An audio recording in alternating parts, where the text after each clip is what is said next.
పరలోకమందున్న మా తండ్రి, నా ముందు విలువైన సంగతులు తండ్రి మీ కుమారుల ద్వారా మీరు మాట్లాడారు. అందుని బట్టి మీకు స్తుతులు స్తోత్రములు తండ్రి. మరికొన్ని యవనస్తులకు అవసరమైన సంగతులు మాట్లాడడానికి నన్ను వాడుకోండి. దైవజనులైన మమ్ములను కూడొచ్చిన తండ్రి, విశ్వాసులైన తండ్రి యవన బృందాన్ని అందరినీ మీ వాక్యము చేత సంధించండి. ఈ ప్రయాస, ఈ కష్టము తండ్రి నూతనమైన ఆత్మల తండ్రి సంఘంలోనికి చేర్చడానికి ఉపయోగించండి.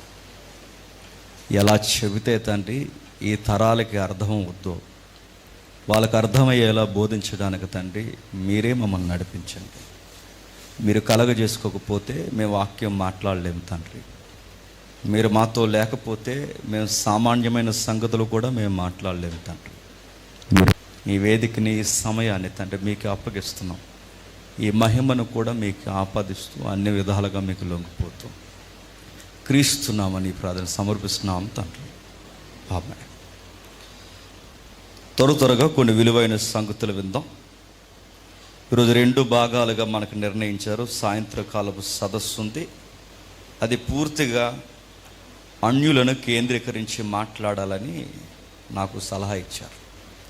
ఈ ఉదయకాలం వేళ పూర్తిగా యవనస్తుల గురించి మాట్లాడేది కనుక ఇలాంటి యూత్ మీట్స్లో మాట్లాడడం అనేది నాకు కూడా చాలా ఆసక్తిగా ఉంది. జాగ్రత్తగా విందాం. మీకు స్క్రీన్ మీద కనిపిస్తుందా? ఏదైనా ఇమేజ్ కనిపిస్తుందా? ఇంకా కనిపించట్లేదా? నా వైపు చూడండి. అయితే కొన్ని విషయాలు చెబుదాం. కనిపిస్తుంది, చూడండి. కనిపిస్తుందా? ఓకే. అక్కడ రాయబడిన సంగతిని మీరు చూడండి. యంగేజ్లో ఎక్కువ మంది ఎదుర్కొనే పరిస్థితుల్లో ఈ 3 మనకు కనబడతాయి. అందులో ఒక 4వది మిస్ అయింది. Money, love, sex, marriage, money. వీటిని గూర్చిన అవగాహన సొసైటీలో బిలీవర్స్ ఉన్న మనకి అవగాహన ఉండాలి. అవగాహన అంటే వాటిని ఎక్స్పీరియన్స్ చేయమని కాదు నా ఉద్దేశం. లేఖనాల వెలుగులో వాటిని చూడడం, హెల్దీగా చూడడం మనకు తెలియదు. బాధాకరమైన విషయం ఏంటంటే ఇప్పుడు యంగ్స్టర్స్ని తీసుకొచ్చి ఇక్కడ మనం కూర్చోబెట్టి కాన్ఫిడెన్స్ హాల్లో కాన్ఫిడెంట్గా మనం వాక్యం చెబుతుంటే కొంతమందికి వాక్యం ఎక్కకపోయేసరికి వాళ్ళు మాట్లాడే మాటలు ఏంటంటే, ఏంటి మాకు ఈ బైబిల్ నెత్తి మీద రుద్దుతారు మాకు అంటారు. మనం కూడా మారని టైంలో ఏతుబుద్ధి మనలో ఉన్నప్పుడు మనకు కూడా అనిపించేది ఏంటంటే, ఈ బైబిల్ని కోట్ చేయకుండా మాకేమైనా పర్సనాలిటీ డెవలప్మెంట్ క్లాసుల్లో ఏం చెప్పరాదా అని అడుగుతారు. పర్సనాలిటీ డెవలప్మెంట్ క్లాస్ చెప్పేవాళ్ళు ఈ అర్బన్ సిటీస్లో చాలామంది ఉన్నారు. యోగా మీద ధ్యాస ఉంచి బాడీని కంట్రోల్లో ఉంచాలని చాలామంది ప్రాక్టీసులు చేసేవాళ్ళు ఈ సొసైటీలో చాలామంది ఉన్నారు. ఆ డ్యాన్సులు అంటున్నారు, ఈ డ్యాన్సులు అంటున్నారు, కోచింగ్స్ అంటున్నారు, అవి అంటున్నారు, ఇవి అంటున్నారు. 30 రోజుల్లో మీ జీవితానికి భాష, ప్రవర్తన నేర్పించే పుస్తకాలు అంటున్నారు. ఇవన్నీ నన్ను అడుగుతున్నాను, తగలెట్టడానికి తప్ప దేనికి పనికిరావు. దేనికి ఇంచు కూడా మనలో మార్పును తీసుకురావు. బైబిల్ మాత్రమే ఈ సొసైటీకి ప్రక్షాళన చేయగలదు. బైబిల్ మాత్రమే ఒక మనిషిని జీవితంలో ఏ విధంగా జీవించాలో మెలకువ తీసుకురాగలదు. ఎవడు అన్నాడట, నాకు ఫీలింగ్స్ ఎక్కువ చేస్తున్నాయండి, ఆ విధమైన టెంప్టేషన్ నేను తట్టుకోలేకపోతున్నాను, ఈ సొసైటీలో నేను ఏదో ఒక మిస్టేక్ చేస్తే మా పేరెంట్స్కి నేను చాలా విరుద్ధమైన కార్యం చేసిన వాడిని అయిపోతాను, దీన్ని ఎలా కంట్రోల్ చేయాలంటే ఆ గాలోడు సలహా ఇచ్చాడట, ఆ సెంటర్కి వెళ్ళు అన్నాడు. ఆ సెంటర్లో ఏముంటుందంటే అక్కడ ఆసనాలు నేర్పిస్తారు, శ్వాస మీద ధ్యాస ఉంచమంటారు. దేని మీద? శ్వాస మీద ధ్యాస. శ్వాస మీద ధ్యాస ఉంచితే ఏమవుద్ది? బాడీ కంట్రోల్లోకి వస్తుంది. శ్వాస మీద బ్రీతింగ్ అలా కంట్రోల్లో ఉంచాలి. అప్ అండ్ డౌన్ దాన్ని హార్ట్ని కంట్రోల్లో ఉంచాలి. సోల్ ఒకదాంతో కనెక్ట్ అవ్వాలంటే వీడు జాయిన్ అయిపోయాడు. అందులో వెళ్ళిపోయాడు. శ్వాస మీద ధ్యాస ఉంచుతానన్నాడు. దరిద్రం ఏంటంటే ఆ టీచర్ గారు చాలా యంగ్గా ఉన్నారు. పేపర్లో వచ్చిందే చెప్తున్నాను నేను. ఆ శ్వాస మీద ధ్యాస ఉంచుతాను అన్నాడు. ప్రాక్టీస్ చేస్తున్నాడు. ఒకగానొక రోజు టీచర్ గారు విద్యార్థి జంప్ జిలాని వెళ్ళిపోయారు. విషయం ఏంటో తెలుసా, లాజిక్ ఏంటో తెలుసా, వీడికంటే శ్వాస మీద ధ్యాస లేక వీడు వెళ్ళిపోయాడంటే అనుకోవచ్చు, వీడి న్యూ పర్సనాలిటీ కనుక. గురువు గారికి ఏమైంది? గురువు గారి విద్యార్థితో వెళ్ళిపోవడం ఏంటి? నేను మళ్ళీ కౌంటర్ చేస్తున్నాను, దాని లాజిక్ నేను అడుగుతున్నాను. శ్వాస మీద ధ్యాసించి బాడీలో కంట్రోల్ ఉంచుతానన్న గురువు ఎందుకు ఉంచలేకపోయింది? నెవర్. గుర్తుపెట్టుకో, ఎక్సర్సైజులు మనిషిని కంట్రోల్లో ఉంచు, ప్రాక్టీసులు మనిషిని కంట్రోల్లో ఉంచు, బుక్ నాలెడ్జ్ మనిషిని కంట్రోల్ ఉంచు. ఒకవేళ బుక్ నాలెడ్జ్నే సొసైటీని బిల్డప్ చేస్తే ఎక్కడుంది అర్బన్ సిటీస్లో నాలెడ్జ్ని అడుగుతున్నాను, ఎక్కడున్న ఎథిక్స్ చెప్పండి? లేవు. లెసన్కి ముందుకు వెళ్ళే కొలది ఒక విషయాన్ని మనం కోట్ చేస్తాం. ఈరోజు ఈ సిటీస్లో, ఈ జంట నగరాల్లో వేగం పుంజుకుంటున్న ఒక విషయం ఏంటో తెలుసా? వన్ నైట్ స్టేయింగ్ అనే కల్చర్ వచ్చింది ఈ సిటీస్. మీకు తెలుసా? సర్వేలో బయటకు వచ్చింది. నువ్వు ఎథిక్స్ ఫాలో అవద్దు, నేను ఎథిక్స్ ఫాలో అవ్వను. మ్యారేజ్ అన్న విషయం నువ్వు ఎత్తొద్దు, మ్యారేజ్ అన్న విషయాన్ని నేను ఎత్తను. నా శరీరంలో పుడుతున్న ఈ కోరికలను తీర్చుకోవడానికి నిన్ను నేను విల్లింగ్ అడుగుతున్నాను. నీకు అదే ఫీల్ ఉంటే నేను విల్లింగ్. ఓకేనా? డీల్ ఓకే అయితే దాన్ని ఒక డీల్ కుదుర్చుకుంటున్నారు. 1 నైట్ 2 డేస్ 3 డేస్ 4 డేస్ కొన్ని రోజులు ఎంజాయ్ చేస్తున్నారు. స్నానం చేసి వచ్చినంత ఈజీగా విడిపోతున్నారు, చొక్కా మార్చినంత ఈజీగా విడిపోతున్నారు. అడుగుతున్నాను, ఇవన్నీ ఎందుకు చేస్తున్నారంటే బాధాకరమైన విషయం. బయటోళ్ళ విషయం పక్కన పెట్టండి, చర్చికి వచ్చే బిలీవర్స్ కూడా వీటికి ఓటేయడానికి రెడీగా ఉన్నారంటే ఏమనుకోవాలి?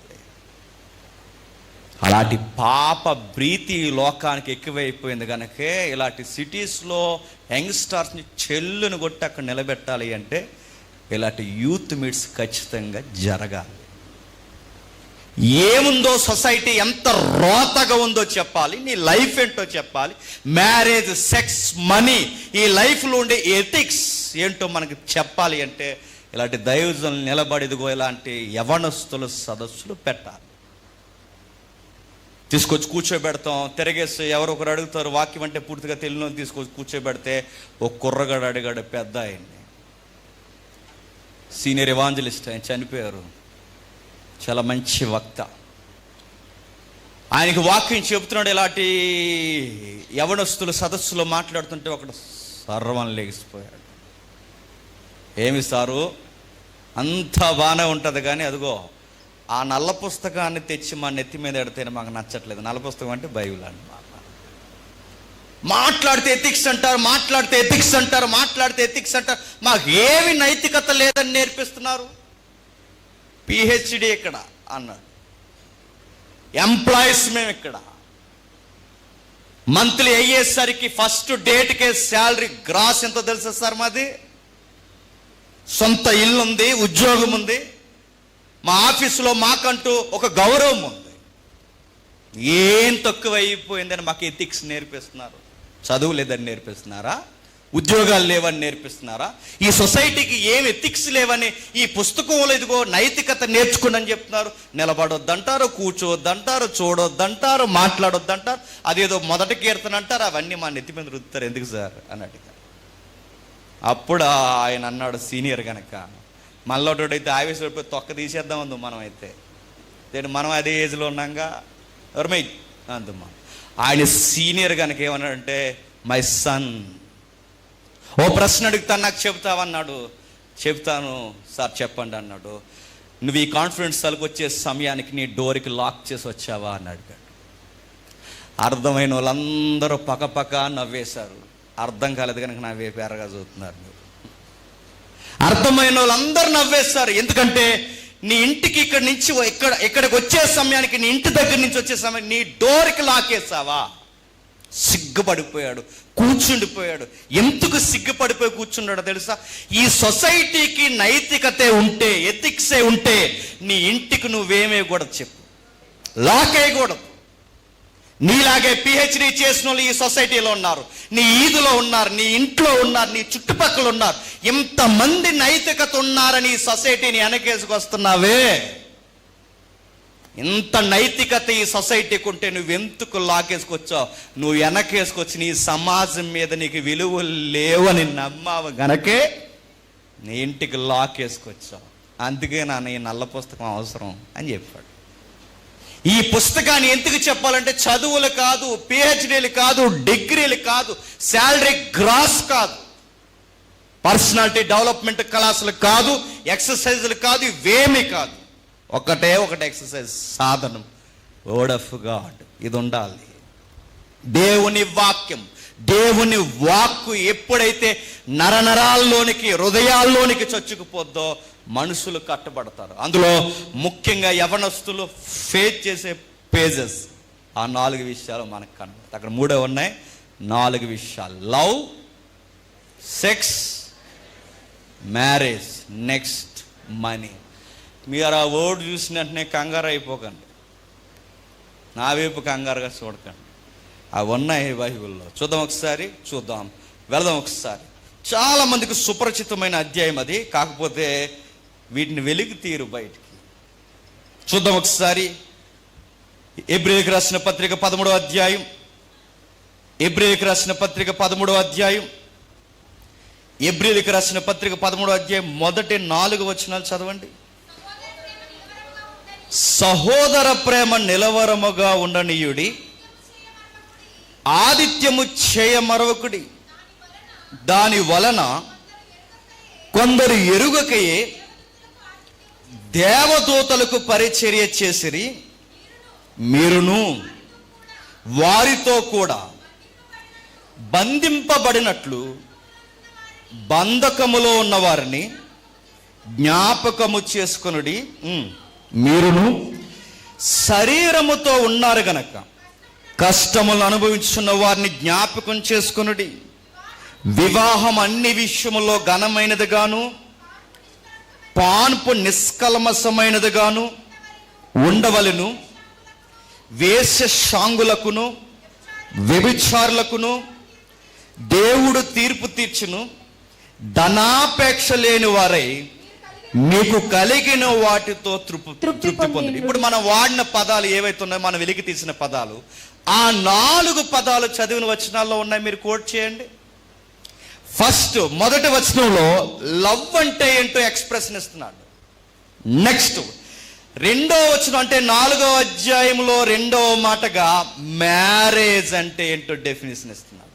నెక్స్ట్, మ్యారేజ్ తర్వాత సెక్స్ అబ్యూజ్ కాకుండా ఉండాలి అంటే హెల్దీ సెక్స్ అనే దానికి అక్కడ వాడుతున్నాడు. చూడండి పదాలు. 4వది మనీ అన్నాడు. ఆ మాటలు మీకు అర్థమవుతున్నాయా? ఎందుకో మీరు ఎబ్రీ పత్రిక మీరు ఎప్పుడైనా చదివారో లేదో నాకు తెలియదు, కానీ చాలా విచిత్రంగా అనిపించే అధ్యాయం అండి ఇది. మీరు ఎబ్రీ పత్రిక నేరేటివ్ని మీరు ఎప్పుడైనా గమనించారా? దాన్ని మీరు చాలా జాగ్రత్తగా గమనించండి. ఆ ఎబ్రీ పత్రిక మనం చదువుతున్నప్పుడు 10 అధ్యాయాలు దేని గురించి రాశాడండి? 10 అధ్యాయాలు జూయిష్ కల్చర్ కోసం రాశాడు, యూదుల సంస్కృతి కోసం రాశాడు. యూదులు నాగరికత, వాళ్ళు ఎలా ఉండేవారు, ఒకప్పుడు వాళ్ళ బలులేంటి, ఇప్పుడు అసలైన బలేంటి, ఒకప్పుడు వాళ్ళ గుడారం ఏంటి, ఇప్పుడు నిత్యమైన గుడారం ఏంటి, ఒకప్పుడు పరిశుద్ధ స్థలం ఏంటి, ఇప్పుడు అతి పరిశుద్ధ స్థలం అంటే ఎక్కడుంది, ఇవన్నీ చూచాయిగా మాట్లాడుతూ 10 అధ్యాయాలు మాట్లాడతారు. అందుకే ఎబ్రీ పత్రిక మీకు అర్థం కావాలంటే, మొదటి 10 అధ్యాయాలు మీకు అర్థం కావాలంటే ఖచ్చితంగా పాత నిబంధన మీద ఎంతో కొంత అవగాహన ఉండాలి. లేకపోతే ఎబ్రీ పత్రిక మీకు తమిళం చూసినట్టు ఉంటుంది. ఏం అర్థమైంది, ఏదో చెప్తారండి ఎవరో, నాకు ఎదుకొచ్చిన కూడా మూసేద్దామా. ఎబ్రీ పత్రిక 10 అధ్యాయాలు అంతా మీరు చూడండి, పాత నిబంధనలో ఉన్న ప్రతి కల్చర్ని లాక్కొస్తాడు. బలుల కోసం మాట్లాడతాడు, విజ్ఞయాగాల కొరకు మాట్లాడతాడు, అభిషేకాల కొరకు మాట్లాడతాడు, నిజమైన యాజకుడు ఎవరో మాట్లాడతాడు, యూదులు పాటించే ఆ 3 సంస్కృతులు ఏవైతే ఉన్నాయో వాటన్నిటినీ మాట్లాడి సడన్గా 11వ అధ్యాయంకి వచ్చేసరికి ఆ 10 అధ్యాయాల సంస్కృతిని అక్కడ ఆపేసి, బాగా వినాలి, ఆ 10 అధ్యాయాల సంస్కృతిని అక్కడ ఆపేసి సడన్గా తెర మీదకి తీసుకొస్తాడు. బైబిల్ హీరోస్ని తెర మీదకి తీసుకొస్తాడు. బైబిల్ హీరోస్ ఎవరు? భక్తులు, విశ్వాస వీరులు. వారిని తీసుకొచ్చి మాట్లాడతాడు. ప్రవక్తలు అంటే ఏబేలు దగ్గర నుంచి చివరి మరణం పొందిన జకరియా వరకు ఈ మరణాల పరంపర మాట్లాడడం మొదలెడతాడు. అక్కడ అక్కడి నుండి ఇదిగో ఆ భక్తులు, ఆ స్త్రీల వరకు చిట్ట చివరి మొదటి శతాబ్దపు క్రైస్తవు నలిగిపోతున్న హతసాక్షుల వాసన వరకు అక్కడ వరకు మాట్లాడతారు. 12వ అధ్యాయంకి వచ్చేసరికి 12వ అధ్యాయం ఇంతమంది విశ్వాసులు ఇంత ఇలా నిలబడ్డానికి కారణం, వాళ్ళంత విశ్వాసం ఉండడానికి కారణం వాళ్ళు ఏదో గొప్పోలని కాదు, ఆ విశ్వాసాన్ని కొనసాగించిన కర్త ఉన్నాడు. ఎవరు? ప్రభు అయిన యేసుక్రీస్తు. అది 12వ అధ్యాయం లింక్ ఇస్తాడు. అర్థమవుతుందని చెప్పింది. అర్థమైనా అర్థం అవ్వకపోయినా అర్థమైనట్టు ఎట్టండి మొక్కలు బండి ముందుకు వెళ్తుంది, లేకపోతే మళ్ళీ మొదలెడతాను చెప్తున్నాను. నెక్స్ట్ 10 అధ్యాయాలు యూదు సంస్కృతి కొరకు, నెక్స్ట్ 11వ అధ్యాయం విశ్వాసుల జాబితా కొరకు, 12వ అధ్యాయం ఇంత విశ్వాసం భక్తులు ఎలా కొనసాగించగలిగారంటే విశ్వాసానికి కర్తయు దాన్ని కొనసాగించిన ఆయన ఒక ఆయనే నజరేయుడైన యేసు. ఆయనను చూశారు. అంటే మనం క్రీస్తు శకములుండి వెనక్కి చూస్తున్నాం యేసుక్రీస్తు వారిని, వారు క్రీస్తు పూర్వం ఉండి యేసుక్రీస్తు వారిని ముందుకు చూశారు. ఆయన వస్తాడని ఆయన గుర్తెట్టుకుని బతికేశారు. అందుకే మోసే యొక్క స్టేట్మెంట్ మీకు గుర్తుందా? ఐగుప్తి సింహాసనము కన్నా క్రీస్తు నిమిత్తము నింద గొప్ప భాగ్యం. అంటే అప్పటికే యేసుక్రీస్తు వారు మోసెస్కి తెలుసా? చూచాయిగా తెలుసు. యాకోబు అంటాడు, నాన్న యోసేపు నీకు విషయం చెప్తున్నా, చెట్టు చివరి కోరుకుందరా. ఆ కోరిక ఏంటంటే నా ఎముకలను, నా సమాధిని, నా బాడీని నువ్వు ఐగుప్తిలో ఈ మమ్మీలు పిరమిడ్స్ మధ్య నన్ను పెట్టొద్దు, నన్ను ఎక్కడ తీసుకెళ్తావంటే నా పితరులకు ఇచ్చిన వాగ్దాన భూభాగంలో నన్ను కప్పెట్టు. ఎందుకు? అప్పటికే వీళ్ళకి పునరుద్ధానం గూర్చి, యేసు జనన మరణ పునరుద్ధానం గూర్చిన అవగాహన వీళ్ళకి ఉంది. యోసేపు కూడా అదే కమిట్మెంట్తో చనిపోయాడు. భక్తులందరూ ఇది మనకు కనబడుతుంది, వాళ్ళందరూ చూపిస్తారు. సడన్గా 12వ అధ్యాయం అలా ఆగిపోద్ది. ఇప్పుడు వింతగా స్టార్ట్ అవుద్ది అధ్యాయం. అదే మనం చదువుకుంటున్న అధ్యాయం 13వ అధ్యాయం. మీరు గమనించండి, ఎక్కడ యూదుల సంస్కృతి, ఎక్కడ విశ్వాసుల చరిత్ర, ఎక్కడ ప్రభు అయిన యేసుక్రీస్తు వారు దీనికి సంపూర్ణం. ఈ ఫ్లోలో భక్తుడు ఇంత నిమగ్నమైపోయి ఇంత నిగూఢమైన విషయాలు మాట్లాడుతున్నప్పుడు అసలు ఆ ఫ్లోలో ఎవరైనా ఎక్స్పెక్ట్ చేస్తారా? సెక్స్ లైఫ్ కొరకు కానీ, మ్యారేజ్ కొరకు కానీ, మనీ కొరకు కానీ, అసలు లవ్ కొరకు ఆ ఫ్లోలో మాట్లాడుతుంది. ఇది మొదటి అధ్యాయం మాట్లాడితే బాగుంటుందండి. కానీ ఆ ఫ్లోలో ఇంత ఘాటైన విషయాలు చెప్పుకుంటూ వచ్చి, ఇంత బరువైన విషయాలు మాట్లాడుకుంటూ సడన్గా మనకు విచిత్రంగా అనిపించేది, తెర మీదకి వెంటనే వచ్చేది యవనస్తుల కొరకు, ఫ్యామిలీస్ కొరకు మాట్లాడతాడు. అరే ఏంటి అధ్యాయం ఎలా ముగిస్తున్నాడంటే అక్కడ ముఖ్యమైన విషయాలు ఉన్నాయి కనుక ఈ అధ్యాయాల కలగొలుపు ఉంది అక్కడ. అందుకే మాట్లాడుతున్నాడు. ఏం చెబుతున్నాడంటే లవ్ కొరకు మాట్లాడుతున్నాడు. లవ్ అంటే చెప్పండి, లవ్ అంటే చేతబడెట్టుకున్నట్టు అలా చూడటమా? లవ్ అంటే ఏంటి చెప్పండి. లవ్ అంటే ఇప్పుడు అందరూ ఏం చెప్తారు చెప్పండి, ఆవిడ కళ్ళు ఆర్పకుండా చూస్తాడు, అది చూస్తుంది, ఈవిడ కళ్ళు ఆర్పకుండా, అదే లవ్ అంటే. సొసైటీ దగ్గర డెఫినేషన్ ఏంటి చెప్పండి? అలా చూసుకుంటాడు, ఇలాగ అన్నం పెట్టుకో, నోట్లో పెట్టుకోబోయి ముక్కులు ఎట్టేసుకోవడమే లవ్. నాకు అర్థమవుతుంది. ఎక్కే బస్సు అలా ఎక్కలేక ముందుకు పడిపోవడం లవ్. ఆవిడ చూస్తున్నాడుగా. లవ్ అంటే ఏంటి? చేతబడులు పెట్టుకున్నట్టు చూడటమా? లవ్ అంటే ఈ వంకర సొసైటీకి డెఫినేషన్ తెలుసా? ప్రేమ అంటే ఈ సమాజానికి డెఫినేషన్. ప్రేమ అంటే ఏం తెలుసా? ఈ పార్కులో అదేంటి హుస్సేన్ సాగరా, ఆ హుస్సేన్ సాగర్ చుట్టూ తిరగడమా, లేదంటే ఈ కేబుల్ బ్రిడ్జ్ చేశారు కొత్తగా, దాని మీద నైట్ 12:30కి తిరగడమా? లవ్ అంటే చదువుకోమని పంపిస్తే ఇలాంటి సిటీస్కి వచ్చిన తర్వాత హాస్టల్ వార్డెన్కి, గురువులకి కళ్ళు కప్పడమా?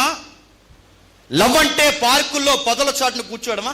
లవ్ అంటే వాళ్ళ శ్వాస నీకు తగిలేలా, నీ శ్వాస వాళ్ళకు తగిలేలా శరీరాన్ని అపవిత్రపరుచుకొని గీరుకుని రక్కుకోవడమా లవ్ అంటే?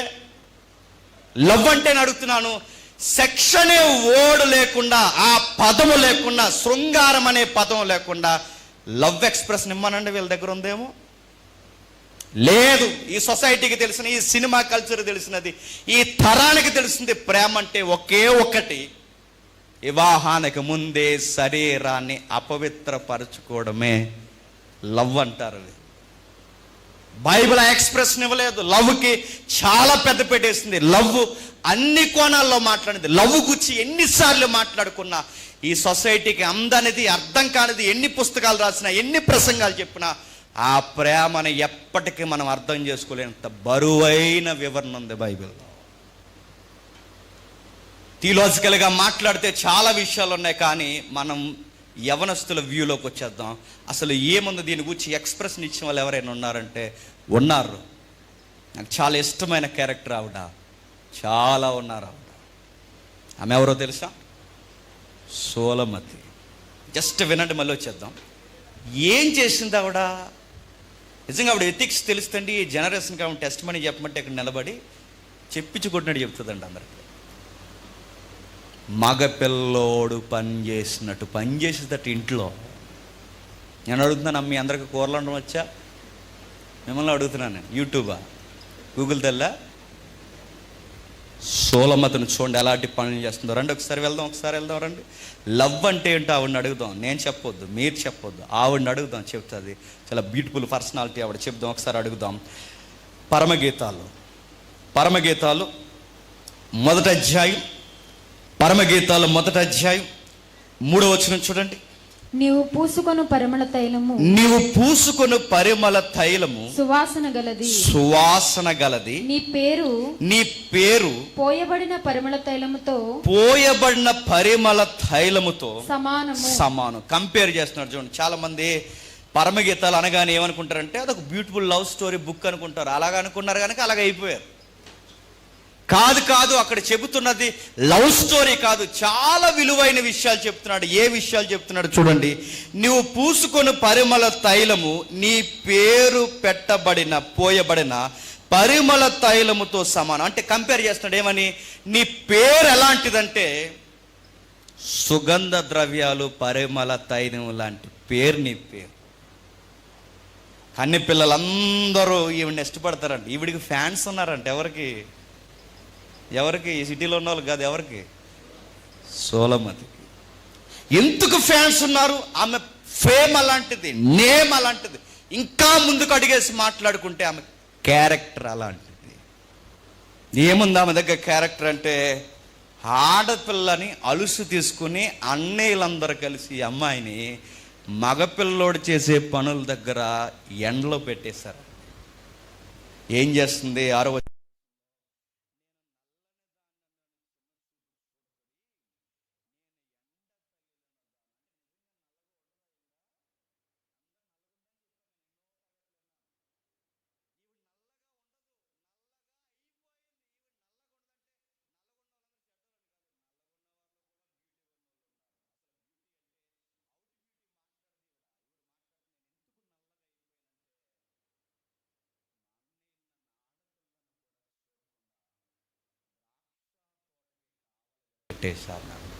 కింద వచ్చిన ఉంటుంది చూడండి. నన్ను నా సహోదరులు నా మీద కోపించి ద్రాక్ష తోటకి కావలగత్తిగా ఉంచిరి, అయితే నా సొంత తోట నేను కాయకపోతున్నాను. పొయిటిక్ ఎక్స్ప్రెషన్ అంటారు. అంటే నా సొంత తోట అంటే నా బ్యూటీ ఎందుకు, నా బ్యూటీ ఎందుకు పాడైపోయిందంటే నేను ఆ తోటను కాస్తున్నాను కనుక ఈ అందం అనే తోటను నేను కాయలేకపోయాను. ఎండకు ఎండిపోయాను, వానకు తడిసిపోయాను, ఈ పనిలో నలిగిపోయాను. మా అన్నయ్యలు చెప్పిన పని తూచా తప్పకుండా పాటించాను. నా మీద సీరియస్ అయ్యారు, ఎందుకో నాకు తెలియదు. నా మీద కోప్పడి నన్ను తీసుకెళ్ళి మగపిల్లలు చేసే పని నన్ను అక్కడ పెట్టారు. నేను కావలి కాస్తున్నాను, ఈ తోట కావలి గనక నేను నల్లగైపోయాను. నేను అందుకే అడిగాను, ఒక ఆడపిల్ల అన్నయ్యలందరూ చెప్పిన మాట జవదాటకుండా ఏం చేస్తుంది చెప్పండి? అన్నయ్యలు మన దగ్గర నిలబడ్డారు, మన దగ్గర కూర్చున్నారు.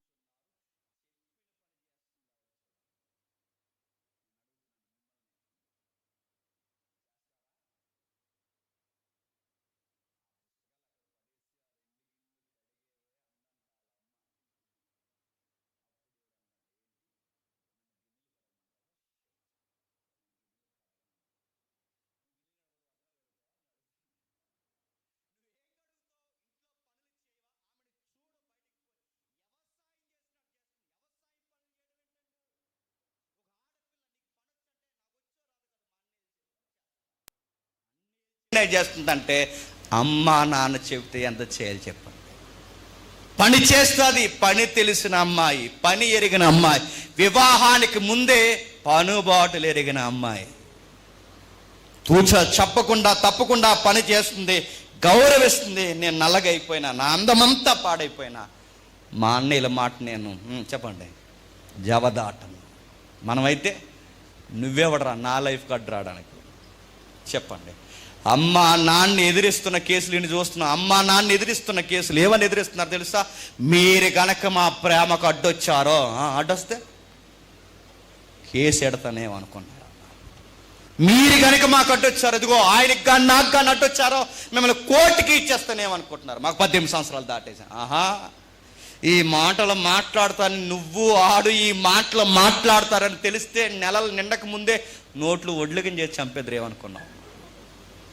ఈ మాట ఎక్కడ వస్తుందని ఆ రోజే వాళ్ళకి తెలిస్తే అప్పుడే గొంతెట్టు నొక్కేద్దరు. కానీ కూతురని కొడుకని అనుకున్నారు కనుక ఏమడిగినా కొనిచ్చారు కనుక ఈరోజు వాళ్ళే లోకం అయిపోయారా, వాళ్ళు ఇబ్బంది అయిపోయారు. అమ్మాయిని చూడండి, అన్నీ చెప్తుంటుంది, నాన్న చెప్పిన వింటుంది, ఎవరు చెప్పిన వింటుంది. పైగా విచిత్రం, ఇదంతా వివరించడానికి టైం సరిపోదు, కానీ విచిత్రంగా ఉండే పదం ఏంటో తెలుసు, అప్పటికే ఆ అమ్మాయికి ఎంగేజ్మెంట్ అయిపోయింది. నేను పరమగీతాలు సుమారు 6-7 భాగాలు చెప్పాను ఇంటికి వెళ్ళిన తర్వాత. అప్పటికే అమ్మాయికి ఎంగేజ్మెంట్ అయిపోయింది. అమ్మాయికి అప్పటికే నిశ్చితార్థం జరిగిపోయింది. నిశ్చితార్థం జరిగిపోయినా అన్నయ్యలు చెప్తున్న మాట వింటాం. కూర్చోమన్న దగ్గర కూర్చుంటుంది, నిలబడమంటే నిలబడుతుంది, ఆ పని చేయమంటే చేస్తుంది, చేస్తుంది. ఈ లోపల ప్రియుడితో ఒక మాట మాట్లాడుతుంది. నువ్వు ఎక్కడున్నావు అని అడిగింది. ప్రియుడు అంటే ఆయన, ఎంగేజ్మెంట్ ఆయన లవ్లో లేదు, ఎంగేజ్మెంట్ అయ్యింది. ఆ రోజే వాళ్ళకి లవ్ స్టార్ట్ అయ్యింది. ఎక్కడున్నారు మీరు అని అడిగింది. నేను మందల కాస్తూ అటువైపుకి వెళ్ళిపోయి, నీకు తెలియదంటే నాకు అడ్రస్ చెప్పు అని అడిగింది. అడ్రస్ అడుగుతున్నాయంటే కొత్తగా తెలియదా?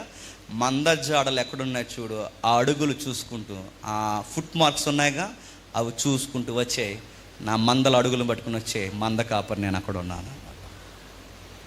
సొలొమోను, అలాగే వచ్చేస్తున్నాను, త్వరగా నేను రావాలనుకుంటున్నాను, మా ఇంట్లో విషయాలన్నీ నేను చక్కబెడతాను, మా పెద్దోళ్ళు ఒప్పిస్తాను, త్వరగానే మన వివాహానికి ముహూర్తం పెట్టిస్తాను.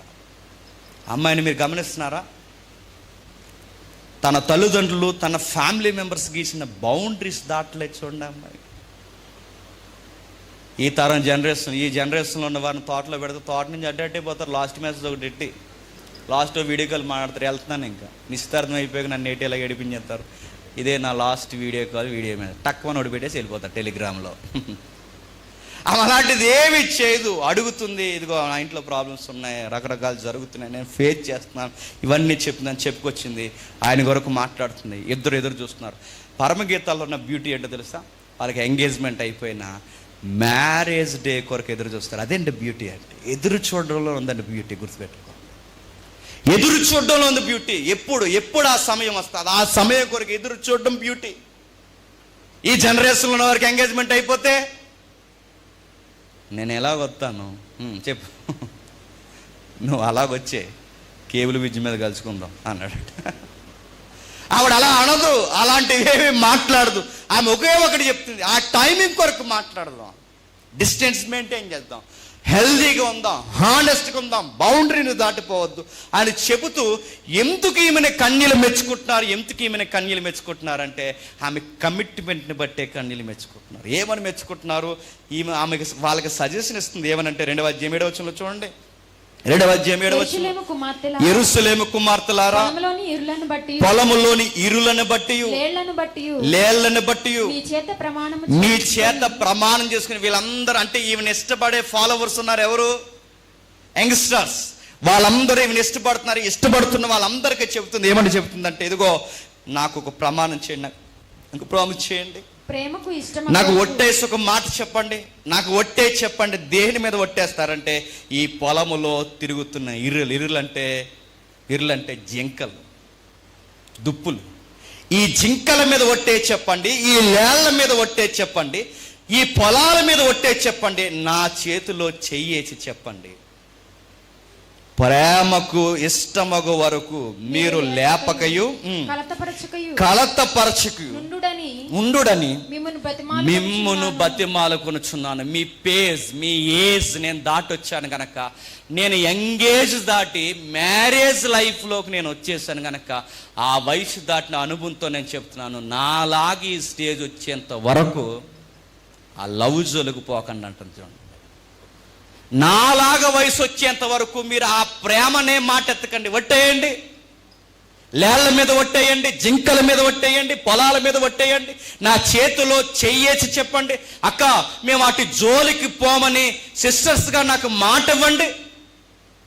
ఇంకా యెరూషలేము కుమార్తెలారా నాకు మాట ఇవ్వండి. ఎందుకు అందరూ ఈమెను ఇష్టపడుతున్నారు? ఆమె ఉన్న కమిట్మెంట్ చూసి ఆశ్చర్యపోతున్నారు. 16 ఏళ్ళు దాటేసరికి లేదా 13 ఏళ్ళు దాటేసరికి ప్రతి ఒక్కడికి వాళ్ళ దగ్గర నుంచే చూపిస్తున్నారు స్టోరీలు.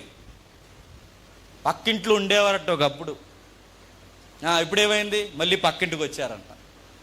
అంతేనంట, తూనేగా అంట. ఎగిరిపోద్ది ఏమనుకుంటున్నావు? తూరేగలో, కందిరేగలో, ఆ ఏగలో, ఈ ఏగలో, తేంటేగలో. నేను అడుగుతున్నాను, ఇవన్నీ నేను అడుగుతున్నాను. లేత వయసులో చదువుకుంటున్నావు, చదువుకో. తల్లిదండ్రులకి పని చేస్తున్నావు, పని చేయి. తల్లిదండ్రుల మాట అదే గౌరవించు. ఉద్యోగమే కొట్టు. ఇలాంటి గోల్స్ నీ పేరెంట్స్ నీ మీద పెట్టుకున్నప్పుడు ఆ వయసు వచ్చేంత వరకు వాటి జోలికి పోకండి. ఆ వయసు వచ్చినప్పుడు జరగాల్సినవన్నీ జరుగుతాయి. ఏం జరుగుతాయి? నాకు వయసు వచ్చింది, ఎక్కడ దొరుకుతాడో ప్రియుడా అని తిరగలేదు. నా ప్రియుడికి తగిన సంబంధం నేనే అని దేవుడు నిర్ణయించాడు. నా ప్రియుడు ఎవరో కాదు, అదిగో ఆ గొర్రెల కాపరే నా ప్రియుడు. జాగ్రఫికల్గా కూడా ఈ స్టోరీ వర్ణించవచ్చు, మనం ఆత్మీయంగానే వర్ణించారు, కానీ భౌగోళిక వర్ణన ఉంది. ఇదిగో నా ప్రియుడు ఎవరు తెలుసా? పని చేస్తున్నవాడు నా ప్రియుడు, గొర్రెలు కాస్తున్నవాడు నా ప్రియుడు. నీ ప్రియుడు, నీ ప్రియురాలు, సబ్జెక్టులు అన్నీ పోయి అలా నీ ప్రియులు మొత్తం గాలి తిరుగుళ్ళు, నువ్వు తిరిగి వాళ్ళదే మొత్తం సబ్జెక్టులు పోయి. ఆడు పాస్ అవుట్, నువ్వు రేపు పొద్దున ఏ కాంపిటేటివ్ ఎగ్జామ్లో అప్లికేషన్ పాస్ అవుతారా? మీరు ఈ ఎగ్జామ్సే పాస్ అవ్వలేదు, కాంపిటేటివ్ ఎగ్జామ్ పాస్ అవుతారా? పాస్ అవుతారని అడుగుతున్నాను. ఎవరు నీ ప్రియుడు? ఒక క్వాలిఫికేషన్స్, ఒక ఎథిక్స్ ఏమైనా ఉన్నాయా? అతను పని చేస్తాడు, తన సొంత మందలం వేపుతాడు. ఆ సంబంధం మా పేరెంట్స్ తీసుకొచ్చారు. మాకు వివాహానికి ముందు నిశ్చితార్థం జరిగింది. ఇప్పుడు మాకు లవ్ స్టార్ట్ అయింది. లవ్ ఎప్పుడు స్టార్ట్ అవ్వాలి తెలుసా? నిశ్చితార్థము వివాహం లోపల స్టార్ట్ అవ్వాలి. అదే చెప్తుంది సోలమతి. ఏం చెప్తుంది? అమ్మ, మీరు లేత వయసులో మీకు వివాహాలు అవ్వకుండా, నిశ్చితార్థాలు జరగకుండా మీరు ప్రేమని ఆ నిద్రపోయిన ఆ కోరికలను లేపకండి, ప్రమాదంలో పడిపోతారు. ప్రతి అధ్యాయం మీరు ఇంటికి వెళ్ళిన తర్వాత చదవండి. ప్రతి అధ్యాయంలో ఈ మాట టచ్ చేస్తుంది తెలుసా? 3వ అధ్యాయం చూడండి ఒకసారి. 3వ అధ్యాయం 5వ వచనం. 3వ అధ్యాయం 5వ వచనం. యెరూషలేము కుమార్తెలారా, పొలములోని ఇరులను బట్టి లేళ్లను బట్టి మీ చేత ప్రమాణము చేయించుకొని లేచుటకు ప్రేమకు ఇష్టమగు వరకు. ఎప్పుడు ప్రేమకి ఇష్టం? ప్రేమ ఎప్పుడు ఇష్టపడుతుంది? లేత వయసులో ఉన్నప్పుడు కాదు. ప్రేమ ఎప్పుడు ఇష్టపడుతుంది అంటే ఒక సంపూర్ణమైన వయసు వచ్చి వివాహం అనే బంధంలోకి వచ్చినప్పుడు లవ్కి బ్యూటీ ఉంటుంది, గుర్తుపెట్టుకోండి. ఈ మరో మాట చెప్తుంది. ఈ 2వ అధ్యాయంలో మనం ఇందాక 7వ వచనంలో చదివే మాట ఏ టెక్స్ట్లో చెప్పిందో తెలుసా? నిశ్చితార్థం జరిగింది, మాట్లాడుకున్నారు. ఆ మాట్లాడుకున్న టైంలో ఎందుకు ఆ రోజు వాళ్ళిద్దరికీ కమ్యూనికేషన్ కట్ అయింది. ఆ రోజుల్లో వాట్సాప్లు లేవుగా, ఫేస్బుక్లు, ఇన్స్టాగ్రామ్, మెసెంజర్ లేవుగా. ఎందుకు కమ్యూనికేషన్ కట్ అయింది? ఆయన ఎక్కడున్నాడో తెలియదు. సడన్గా ఆయన మిస్ అయ్యాడు. ఆ మిస్ అయినప్పుడు ఎత్తుక్కుంటుంది, ఎక్కడున్నావు, ఎక్కడికి వెళ్ళిపోయావు? నిశ్చితార్థం జరిగింది, నీతో నిన్న మాట కలిపేశాను, ఎక్కడికి వెళ్ళావు? ఆ టెక్స్ట్లు అంటుంది, కుమార్తెలారా, నాలాంటి శ్రమ మీరు అనుభవించకూడదు. ఆ వయసు వచ్చేంత వరకు ఈ లవ్ని మిస్యూజ్ చేయకండి, జాగ్రత్త చెప్పి. నిశ్చితార్థం అయినోడే కనబడకపోతే ఎంత టెన్షన్ నాకు వస్తే, 4 రోజులు లవ్ చేసినోడు కనబడకపోతే సూసైడ్ చేసుకుని చచ్చిపోతావు. ఏమనుకుంటున్నావు? ఆత్మహత్య వైపు పరిగెడతావు. ఏమనుకుంటున్నావో? తమ్ముడికి, చెల్లికి, వయసులో ఉన్న అందరికీ చెప్తుంది బైబిల్. నాకు నిశ్చితార్థమైనోడు కనబడకపోతే ఎంత కంగారు అయిపోయానే. నిశ్చితార్థం లేదు, పెళ్లి మాటలు లేవు, ఏమీ లేవు, ఏ పాడు లేదు.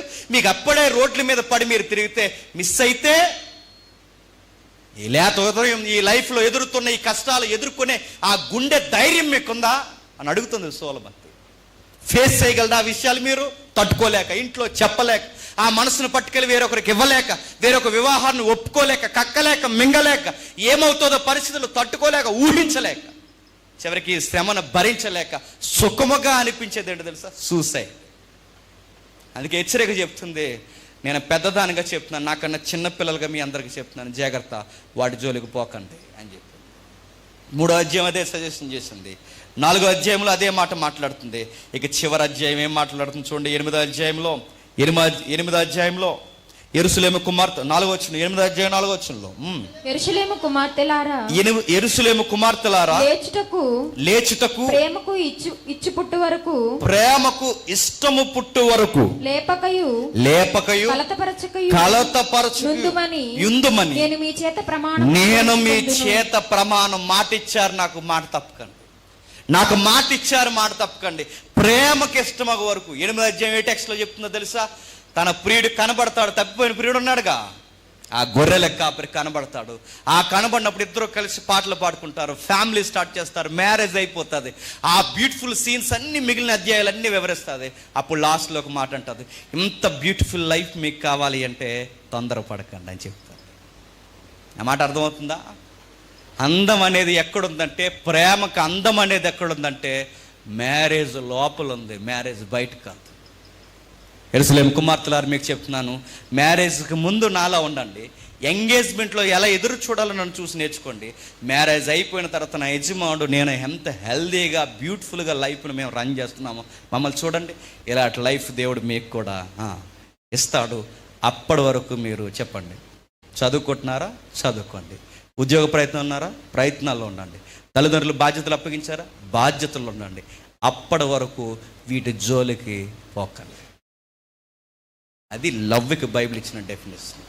ఇంకా ఏమిచ్చింది లవ్కి బైబిల్ డెఫినేషన్? చాలామంది యంగ్ లేడీస్ ఉన్నారు బైబిల్లో, వాళ్ళందరూ కూర్చోవద్దు, కానీ మరొక ఆవిడని టచ్ చేసి మనం త్వరగా ముగించుకునే ప్రయత్నం చేద్దాం. ఆదికాండం రండి ఒకసారి. ఆదికాండము 24వ అధ్యాయం. ఆదికాండం 24వ అధ్యాయం 16వ వచనం చూడండి. ఆ చిన్నది మిక్కిలి చక్కనిది ఆమె కన్యక ఏ పురుషుడు ఆమెకు తెలియదు. ఆమె బావిలోనికి దిగిపోయి ఈవిడ దగ్గర కూడా కొన్ని విలువలు ఉన్నాయి చూడండి. ఏం చెప్తుంది? ఆ చిన్నది మిక్కిలి చక్కనిది. చిన్నది మిక్కిలి చక్కనిది. చూడడానికి చాలా బాగుంటుందట, అందంగా ఉంటుందా? ఏంటి ఆవిడ పేరేం పేరు? రెబెక్కమ్మ. ఆమె ఎంత అందంగా ఉంటుంది చూడండి. ఆమె అందాన్ని గురించి మాట్లాడుతూ బాహ్య అందమే కాదు, ఆమెకున్న ఇన్నర్ బ్యూటీ కూడా ఏంటంటే ఆమెకి మగపిల్లలు ఎవరు తెలియదు. మా డ్యూటీలో నాకు ఎదురైన విషయం వాడు చెప్తాను వినండి. తనకి మగపిల్లలు ఎవరో తెలియదు, మగపిల్లల ఫ్రెండ్సే లేరు తనకి.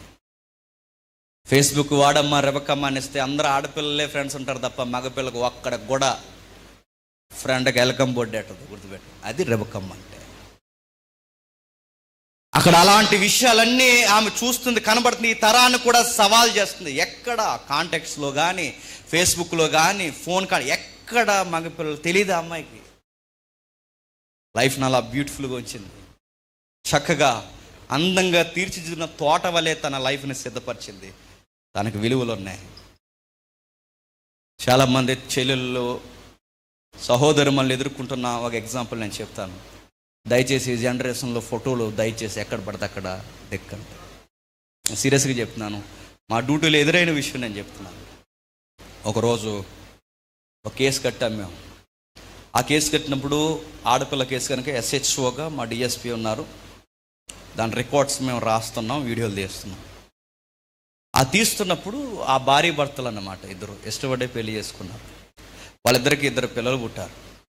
పిల్లలు పుట్టినప్పుడు ఈ అమ్మాయి చదువుకునే టైంలో ఫైనల్ ఇయర్లో ఉన్నప్పుడు లాస్ట్ వీళ్ళకి పేరోల్ పార్టీలు జరుగుతాయి కదండి.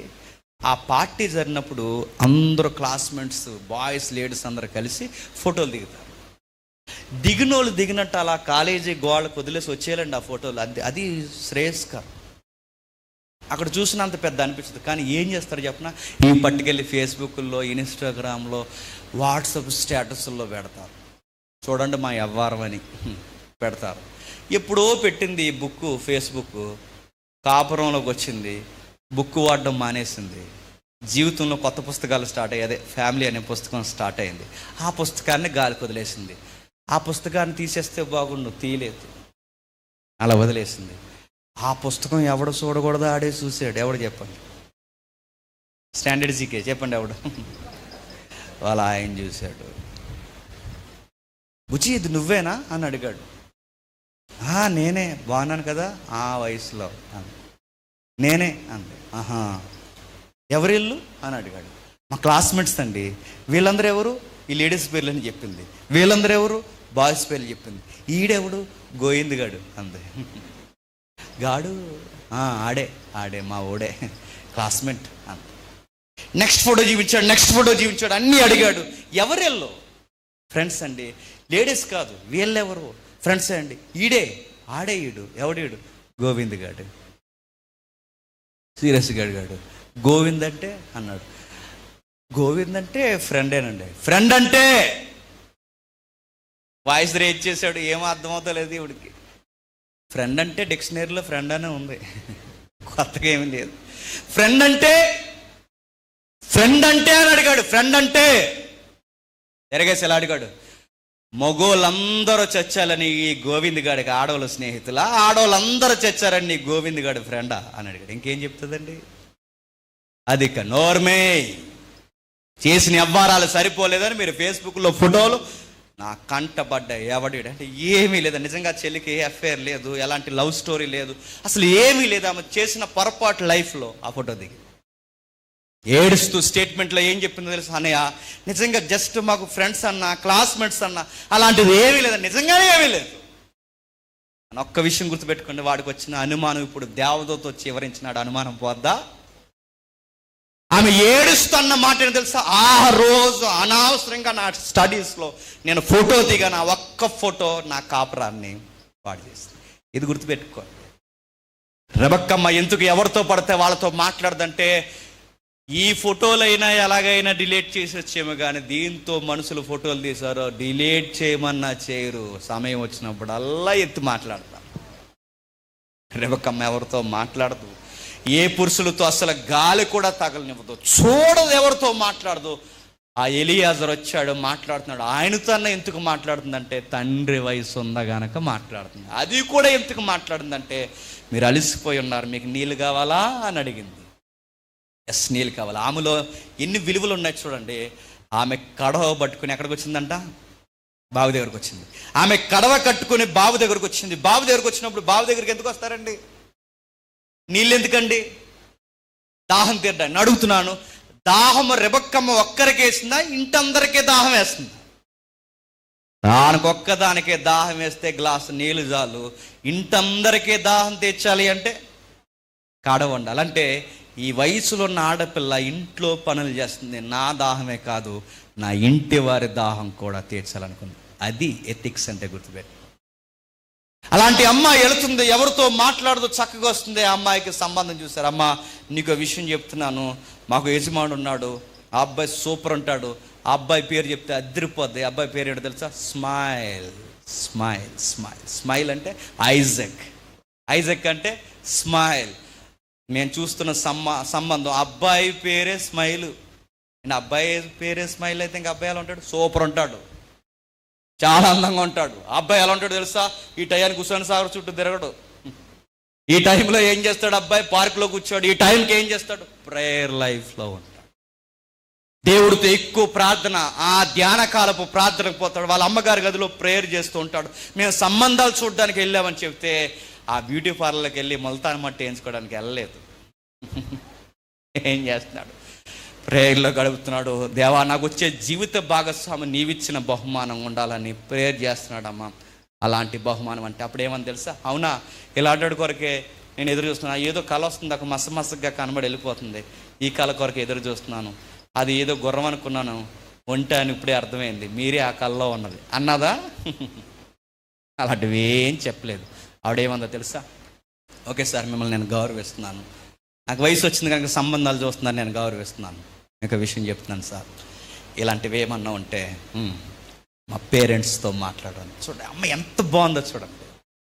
ఇలాంటి మీరు ఎంత బెస్ట్ కపుల్స్ అని మాకు ఎంత డిక్షనరీ వర్డ్స్ మీరు ఇచ్చినా, ఆ అబ్బాయి చాలా పర్సనాలిటీ, నెంబర్ 1 పర్సనాలిటీ అని నాకు చెప్పిన మీరు ఎన్ని మాట్లాడినాను ఒకటే సార్, మా అమ్మ ఊ అంటే ఊ అంటాను, మా నాన్న ఊ అంటే ఊ అంటాను, వాళ్ళకి చెప్పిన దగ్గర తల దించుతాను, వారు తల ఎత్తద్దంటే తల ఎత్తను. మా అమ్మ నాన్నతో మాట, మీరు బంగారం వంగరిచ్చినా ఏ బహుమానాలు ఇచ్చినా వాళ్ళ సమక్షంలో ఇవ్వండి, వాళ్ళు లేకుండా నేనేమీ తీసుకో. ఈ మాట అడుగుతున్నాను తమ్ముళ్ళని చెల్లెల్ని, అమ్మ నాన్నకు తెలియకుండా ఎన్ని గిఫ్ట్లు వేస్తున్నారు చెప్పండి. మిమ్మల్ని అడుగుతున్నాను, ఆ ఫోన్ ఎక్కడది, ఈ కొత్త డ్రెస్ ఎక్కడది, ఈ బహుమానాలు ఎక్కడివి, ఆ రింగ్స్ ఎక్కడివి, ఇవన్నీ ఎక్కడవి? అమ్మ నాన్నకి తెలియకుండా ఎన్ని బహుమానాలు దాస్తున్నారు ఈరోజు. రెబెక్కమ్మ చూడండి, బంగారు ఉంగరాలు ఇచ్చినా, బంగారం లాంటి వడ్డానాలు తెచ్చినా, ఎన్ని బహుమానాలు ఇచ్చినా మా పేరెంట్స్ తెలియకుండా ఇవేమి నేను ముందుకు ఒక్క అడుగు కూడా, ఏంటి సార్ దాహం తీరింది, మా ఇంటికి రండి, మా పెద్దవాళ్ళతో మాట్లాడండి, ఇది దేవుని చిత్తం అయితే నేను వెనక, మా నాన్నగారు వెళ్ళమన్న వెంటనే మీ వెనకాడ ఒంట్లెక్కి వచ్చేస్తాను. ఇప్పుడు చెప్పండి, లవ్ అంటే ఏంటి చెప్పండి? లవ్ అంటే ఏంటి చెప్పనా? లైఫ్ పార్ట్నర్ కొరకు జీవితాన్ని ఖచ్చితంగా కాపాడుకొని శరీరానికి కలంకం అంటకుండా తన జీవితానికి నిచ్చే అతిపెద్ద బహుమానం ఉందంటే గోల్డ్ కాదు, డైమండ్ కాదు, ప్లాటినం కాదు, ఏది కాదు. నా భర్తకి నా భార్యకి, నా భార్యకి నా భర్తకి నేను ఇచ్చే అతిపెద్ద బహుమానం ఏమన్నా ఉంది అంటే మ్యారేజ్లో నా శరీరాన్ని పవిత్రంగా కాపాడుకొని నా దేహాన్ని వాళ్ళ చేతుల్లో పెట్టడమే నేను ఇచ్చే అతిపెద్ద బహుమానం అని కంకణం కట్టుకోవడమే లవ్. గుర్తుపెట్టుకోవాలి, అది ప్రేమ అంటే. ఎదురు చూడటంలో ఉంది ప్రేమ, కట్టుకోవడంలో ఉంది ప్రేమ, నిజాయితీని నిలబెట్టుకోవడంలో ఉంది ప్రేమ. ఆ వచ్చే పార్ట్నర్కి నేను ఇచ్చే నమ్మకమైన బహుమానం పెట్టే గోల్డ్ రింగ్ కాదు. నా లైఫ్ పార్ట్నర్కి, నా వైఫ్కి నేను ఇచ్చే బహుమానం ఏమన్నా ఉంది అంటే నా శరీరాన్ని తనకి పవిత్రంగా అప్పగించడమే బహుమానం.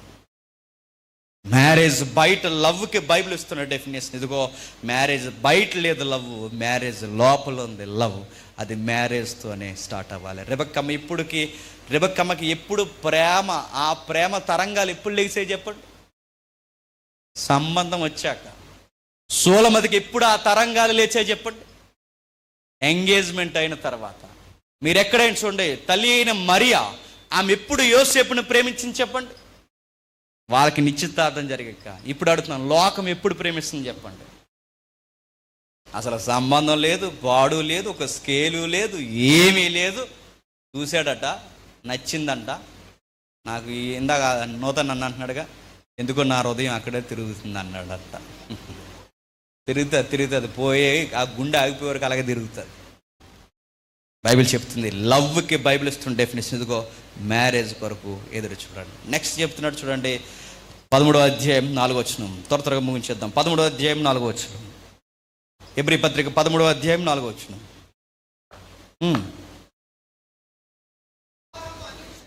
వివాహము అన్ని విషయములలో ఘనమైనది గాను పానుపు నిష్కల్మషమైనది గాను ఉండవలెను. ఆగుదాం. వివాహం ఎలా ఉండాలట? వివాహం అన్ని విషయములలో ఘనమైనది గాను, వివాహం అన్ని విషయములలో ఘనమైనది గాను, ఘనమైనది గాను. అన్ని విషయాలన్న దగ్గర ఫుట్ నోట్ ఇచ్చాడు చూడండి. అందరిలో ఘనమైనది అంటే లైఫ్లో ఎంతమంది ఉన్నా, ఎన్ని స్నేహాలు మనకు పరిచయమైనా, ఎన్ని బంధాలు, కొత్త అవకాశాలు, కొత్త పరిచయాలు ఎన్ని వచ్చినా, మన లైఫ్లో ఒకే ఒక్కటి విలువైనది ఏంటి చెప్పండి? వివాహ బంధం. గుర్తుపెట్టుకో, వివాహం అందరిలో ఘనమైనదంటే నా లైఫ్లో ఉన్న అన్ని బంధాల కన్నా నా వివాహ బంధమే ఘనమైనదని ఎదురు చూడడం, అది వివాహం ఘనమైనదంటే. వివాహం ఘనమైనదని కానీ మనం ఏమనుకుంటామంటే ఆ ఆకులు 5 కూరలు, ఈ ఆకులు 14 కూరలు వేయడం అనుకుంటాం. వివాహం ఘనమైనదంటే గట్టిగా చేశారంటే గట్టిగా డబ్బులు పెట్టి గట్టిగా పెట్టి, ఈ సిటీస్లో మరీ ఎక్కువ మీ తెలంగాణ సైడ్ బుల్లెట్ ఎక్కువస్తారంట. బుల్లెట్ ఎక్కువస్తుందని కంగారు పడకన్నారంట. బుల్లెట్ ఎక్కువతో ఏదో రోజు ఆటో ఎక్కి పంపించేస్తారు, ఇలా డ్యాన్స్లు అన్నీ వేసావంటే. ఇలాంటి సొసైటీ చెప్తాడు, ఎవడో నా మీద కామెంట్ పెట్టినా చెప్తాం, బుల్లెట్ ఎక్కి రావడం పెట్టి. వీడు సూట్ ఇప్పేసి ఇలా తిరిగాడట, ఆవిడ ఎలా సూట్ చేసి. నేను అడుగుతున్నాను, మ్యారేజ్లో సిగ్గుపడాలి కానీ డ్యాన్స్ వేయడం ఏంటండి? ఎంత సిగ్గుపడితే అంత బ్యూటిఫుల్గా ఉంటుంది, ఎంత తక్కువ మాట్లాడుకుంటే అంత బ్యూటిఫుల్గా ఉంటుంది. బుల్లెట్ ఎక్కువస్తాను, కారు ఎక్కువస్తాను, విమానాలు ఎక్కువస్తాను, మేఘాల మీద వస్తానంటే ఎక్కిరా, త్వరగా ఆటో మీద పంపించేస్తారు. మ్యారేజ్ కోసం బైబిల్ చెప్తుంది వివాహం అన్ని విషయంలో ఘనమైనది, అన్ని విషయంలో ఘనమైనది. ఎంత ఘనమైనది అంటే ఇదిగో డప్పులు కాదు, పెట్టే భోజనాలు కాదు, మేము ఖర్చు చేస్తున్న ఈ పెళ్లి ఖర్చులు ఏమీ కాదు, అన్నిటిలో ఘనమైనదంటే ఒక్కటే చెబుతున్నాడు, నా అన్ని బంధాల కన్నా నా వివాహ బంధమే గొప్పది, దానికి నేను విలువనిస్తాను. ఒక ఉదాహరణ చెప్తాను. ఎలా అంటే యోసేపు గారి స్టోరీ మీకు తెలుసు కదండి. ఆ ఆఫీసర్ వాళ్ళ వైఫ్ ఉంది, చాలా ఆఫర్లు ఇచ్చింది ఆయనకి. ఎవరికి? యోసేపు గారికి. ఆ ఆంటీ గారి మాటలు ఎలా ఉన్నాయో మనకు తెలుసు. నేను టెక్స్ట్ తీయట్లేదు, నీతో నేను లవ్ చేయాలనుకుంటున్నాను. అది లవ్ అంటారు దాన్ని, కాబట్టి ఆవిడ అంటుంది లవ్ అని. అంటే అప్పుడు ఆ అబ్బాయి అంటాడు, మేడం మీకు విషయం చెప్పాలి, మీరు నా యజమానికి భార్య. మీరు నా యజమానికి భార్య అంటే యోసేపులో ఉన్న సున్నితమైన మనసు ఏంటో తెలుసా? వివాహాలైన కాపరాల్ని యోసేపు చెప్పండి గౌరవిస్తాం. మీరు వేరొకరికి భార్య అమ్మ అని చెప్పాడంటే దాని అర్థం ఏంటండి? భార్య భర్తల మధ్యలోకి దూరకూడదు, భార్య భర్తల సంబంధంలోనికి వేరొక వ్యక్తిగా ప్రవేశించకూడదు. మీరు వేరొకరికి భార్య, మీరొకరు వేరొకరికి భార్య అని చెబుతున్నాడంటే వివాహాన్ని ఎంత గౌరవిస్తున్నాడు చెప్పండి.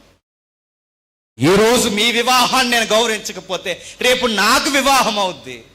మీ వివాహంలోకి నేను అడుగు పెడితే నా వివాహంలోనికి చెప్పండి దేవుడు మరొకరిని అడుగులేయిస్తాడు.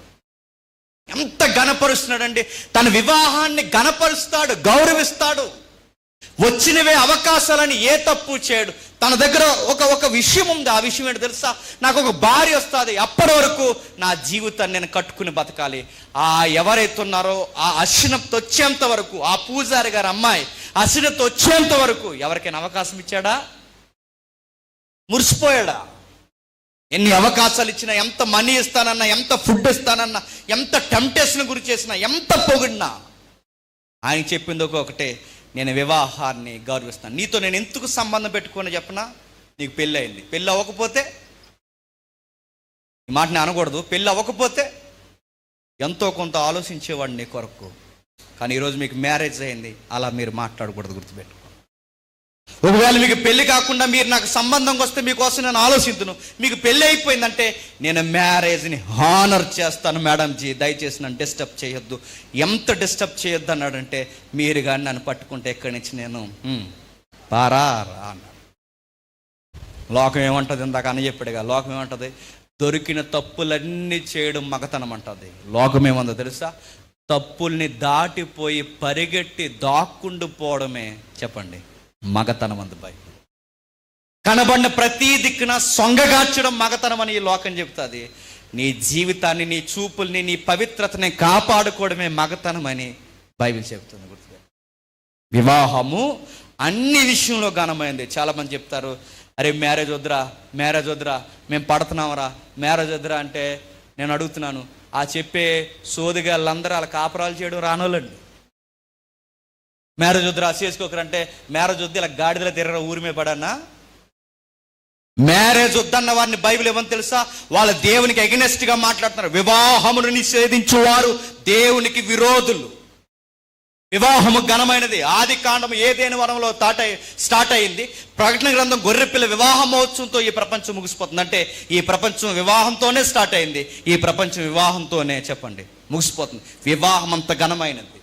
అలాంటి వివాహాన్ని ఎవడో గాలిగాడొచ్చి మేము పడలేకపోతున్నామంటే నీ కాపురం చేయడం రావట్లేదని చెప్పు. నీకు చేత కాలేదే, ఇంకెవడికి చేత కాదని చెప్పి అయినా నీ నిర్ణయాలు నీ మీద ఆనుకుని తీసుకున్నావు కనుక, దేవుడు అనే ఒక అవకాశం నీ లైఫ్లో లేదు కనుకే నీ వివాహం ఇలా తగలడిపోయింది. వివాహం మీద జోకులు వేసిన, వివాహం మీద ఎవడైనా దిగజారి మాట్లాడిన, వివాహం కొరకు ఎవడైనా తక్కువ చేసిన, వివాహం అంటే ఒక తలపోట్రా, అది మైండ్ని డిస్టర్బ్ చేసిన ఎవడైనా వివాహం కొరకు తక్కువగా మాట్లాడితే ఏడబ్ల్యూ టాజర్ ఇలా అన్నాడు, అలాంటి వాడికి దూరంగా ఉండండి, అలాంటి వాడి స్నేహాన్ని కట్ చేసేయండి. వివాహము ఘనమైనది. వివాహాన్ని గురించి తక్కువ మాట్లాడకూడదు, వివాహాన్ని డౌన్ చేసి మాట్లాడకూడదు, వివాహాన్ని ఎద్దేవ చేయకూడదు, వివాహాన్ని తప్పుడు విషయాల మీద జోకులు వేయకూడదు. వివాహం దేవుడు ఏర్పరిచిన గొప్ప వ్యవస్థ. అందులో దేవుని ప్రణాళికలు ఉన్నాయి. పెళ్లి చేసుకోవాలి, పిల్లలను కనాలి, దేవుని సంకల్పాన్ని ప్రకటించాలి, ప్రకటిస్తూ సాక్షార్థంగా జీవించాలి. వివాహానికి ఎంత సాక్ష్యం. వివాహం కొరకు ఎవరైనా తక్కువ చేసి మాట్లాడితే వాళ్ళతో మీరు జాగ్రత్తగా వ్యవహరించండి అని చెప్తున్నాడు. అందుకే యంగ్ ఏజ్లో ఉన్న వారు అందరూ గుర్తుపెట్టుకోవాల్సినది, లవ్ ఉంది, లవ్ వద్దని లేదు. ఆ లవ్ చెప్పండి, మ్యారేజ్ లోపలికి తీసుకురండి. వివాహం వద్దని బైబిల్ చెప్పలేదు. వివాహంతో మీ లైఫ్ని, న్యూ లైఫ్ని స్టార్ట్ చేయండి. ఈ రోజుల్లో మనకు కనబడుతున్నవి ఏంటో తెలుసా? ఇక్కడ ఎక్కువ కనబడుతున్నవి మ్యారేజ్లు తక్కువైనాయి అంట. సర్వేలో తేలింది. మ్యారేజ్లు వద్దట. మీరు చూస్తున్నారు, ఈ యాక్టర్లు గారు మీరు మాదిరి పెట్టుకుంటారు. చూసారా వాళ్ళ జీవితాలు ఎలా ఉన్నాయో? ఈ యాక్టర్లు చూసారా, 2 సంవత్సరాల పెళ్ళి అవుతుంది, 3వ సంవత్సరానికి విడిపోతున్నారు. సిగ్గు లేకుండా. ఒకప్పుడు మ్యారేజ్ సెట్ అయితే మ్యారేజ్కి ముందు పెడతారు ఈ ఫోటోలకి, ఏదో పేరు ఉంది, వెడ్డింగా పెడతారు. విచిత్రంగా ఉండి ఈ మధ్య ఆ వెడ్డింగ్ సూట్లు కూడా ఈ విచిత్రంగా కొట్టినాయి. వాడు ఇద్దరు డ్రైనేజ్లో నిలబడ్డారండి. డ్రైనేజ్లో తీసి పెట్టారు. స్పెషల్గా ఉండాలట, చాలా స్పెషల్గా ఉంది. అడుగుతున్నాను, రకరకాలు చేసిన. ఒకప్పుడు పెళ్లికి ముందు ఫోటోలు పెట్టి త్వరలోనే మా పెళ్ళని, నిశ్చితార్థం తర్వాత ఇలా ఫోటో పెట్టి ఇలా పెట్టేవారు. ఇప్పుడు ఎలా పెడుతున్నా తెలుసు? ఫోటో మీ సెలబ్రిటీ ఎక్కడున్న సెలబ్రిటీని అడుగుతున్నాను, సిగ్గు రావాలని అడుగుతున్నాను. ఈ వీడియో వెళ్ళిన అడుగుతున్నాను నేను, ఇక్కడున్న సెలబ్రిటీలు ఎలా పెడుతున్నారు? మేము త్వరలోనే విడిపోతున్నాం అని పెడుతున్నారు. మేము త్వరలోనే విడాకులు తీసుకున్నాను పెడుతున్నాం.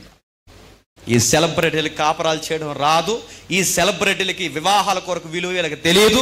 వీళ్ళ స్నానాలు చేసేంత ఈజీగా వివాహాలు మార్చేస్తారు. వీళ్ళ బంధాలు వదిలేస్తారు. చొక్కావులు, డ్రెస్సులు మార్చినంత ఈజీగా. వాళ్ళు మనకు మాదిరి కాదు. వాళ్ళేం చెప్తారు మనకు లవ్ కొరకు? వాళ్ళేం చెప్తారు కాపరా?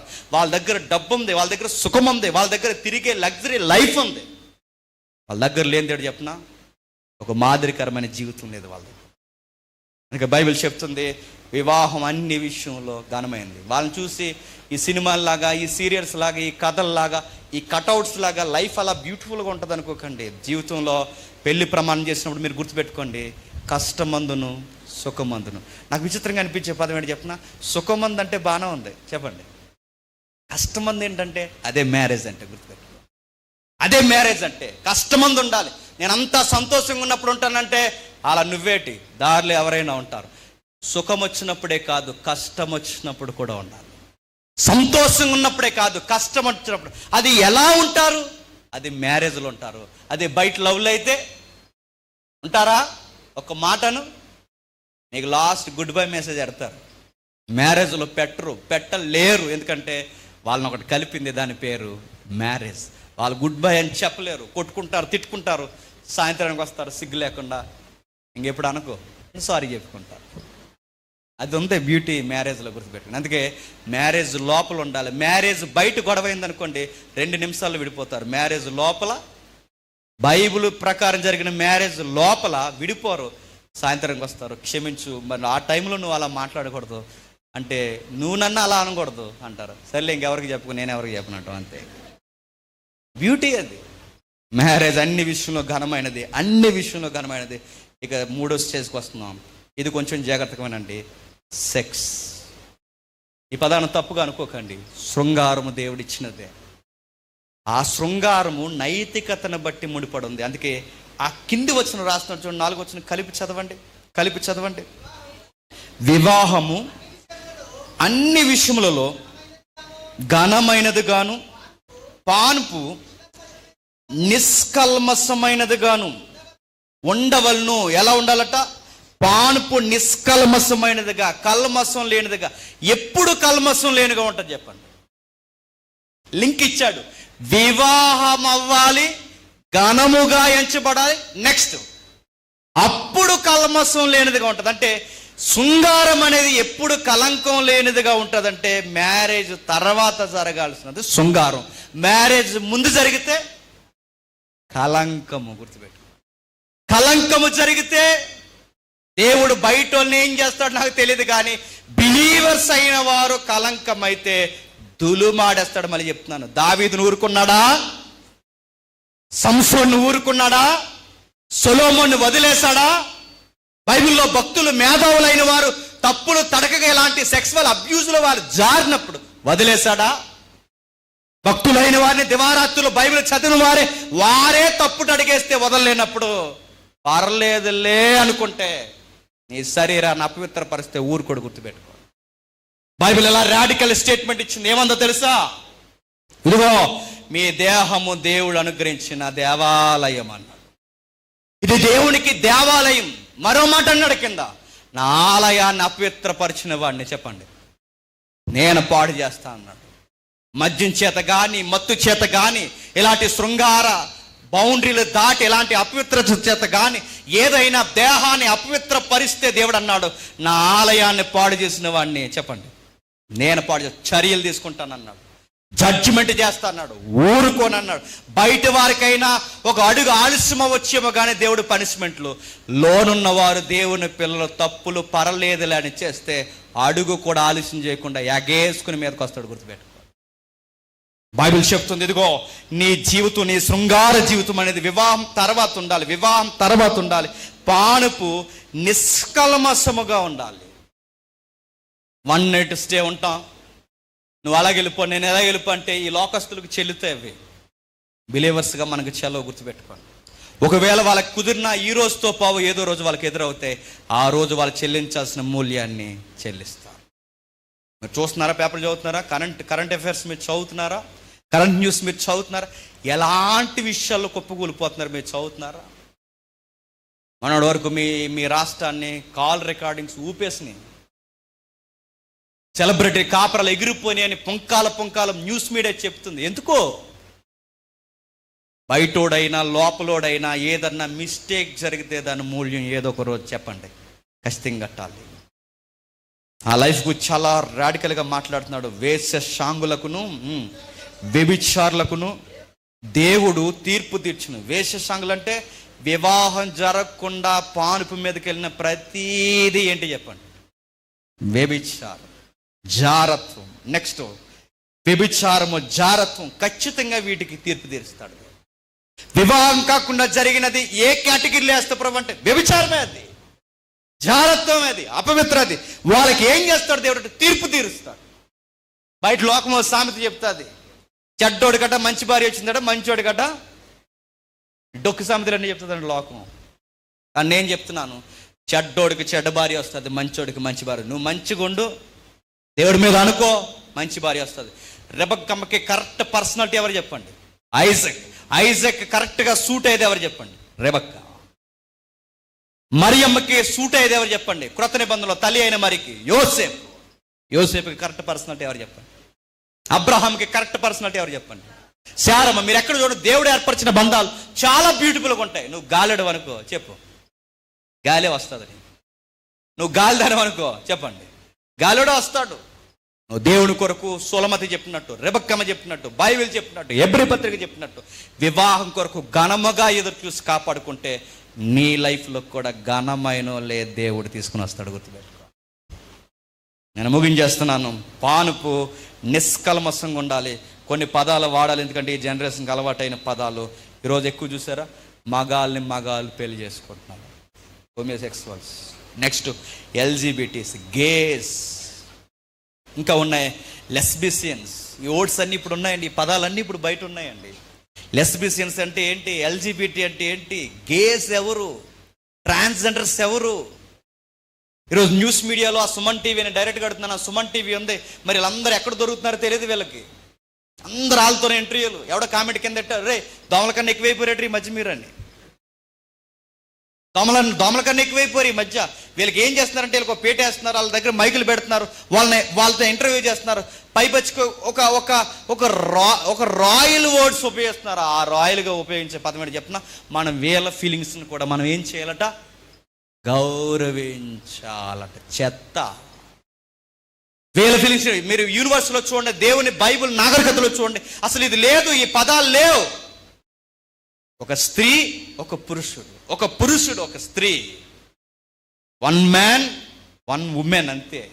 ఒక పురుషుడికి ఒక స్త్రీ, ఒక పురుషుడికి ఒక స్త్రీ, ఒక స్త్రీకి ఒక పురుషుడు అంతే. పురుషుడికి పురుషుడు కాదు, స్త్రీకి స్త్రీ కాదు.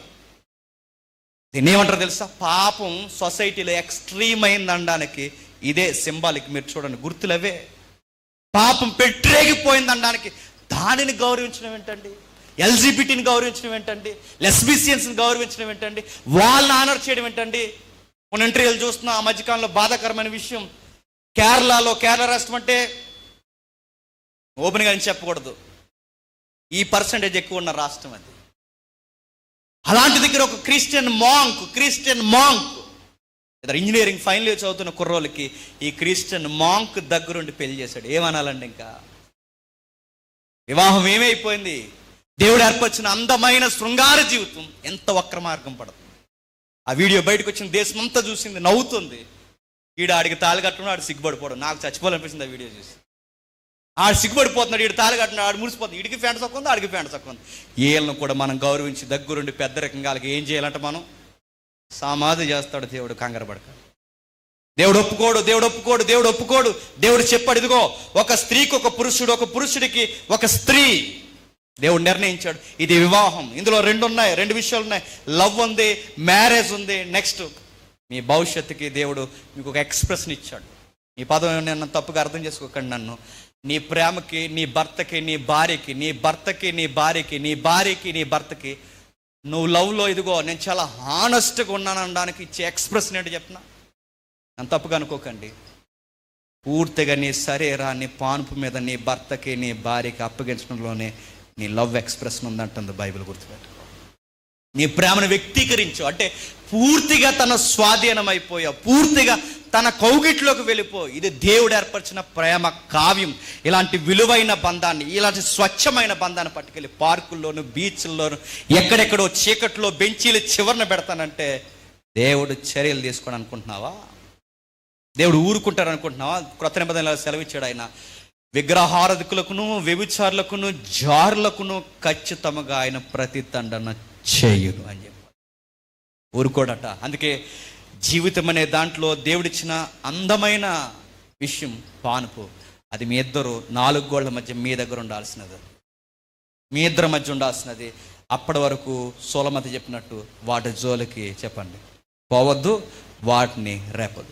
ఆ రోజు సొలొమోను చేతిలో చెయ్యేసి చెప్పమంది. ఈరోజు నేను బైబిల్ పట్టుకొని చెప్తున్నాను, మీరు దేవుని ఎదుట ఆనబట్టి చెప్పండి, దేవా ఇలాంటి విషయాలకి మ్యారేజ్ వెలుపల మేము పోము అని. నెక్స్ట్ నేను ముగించేస్తున్నాను.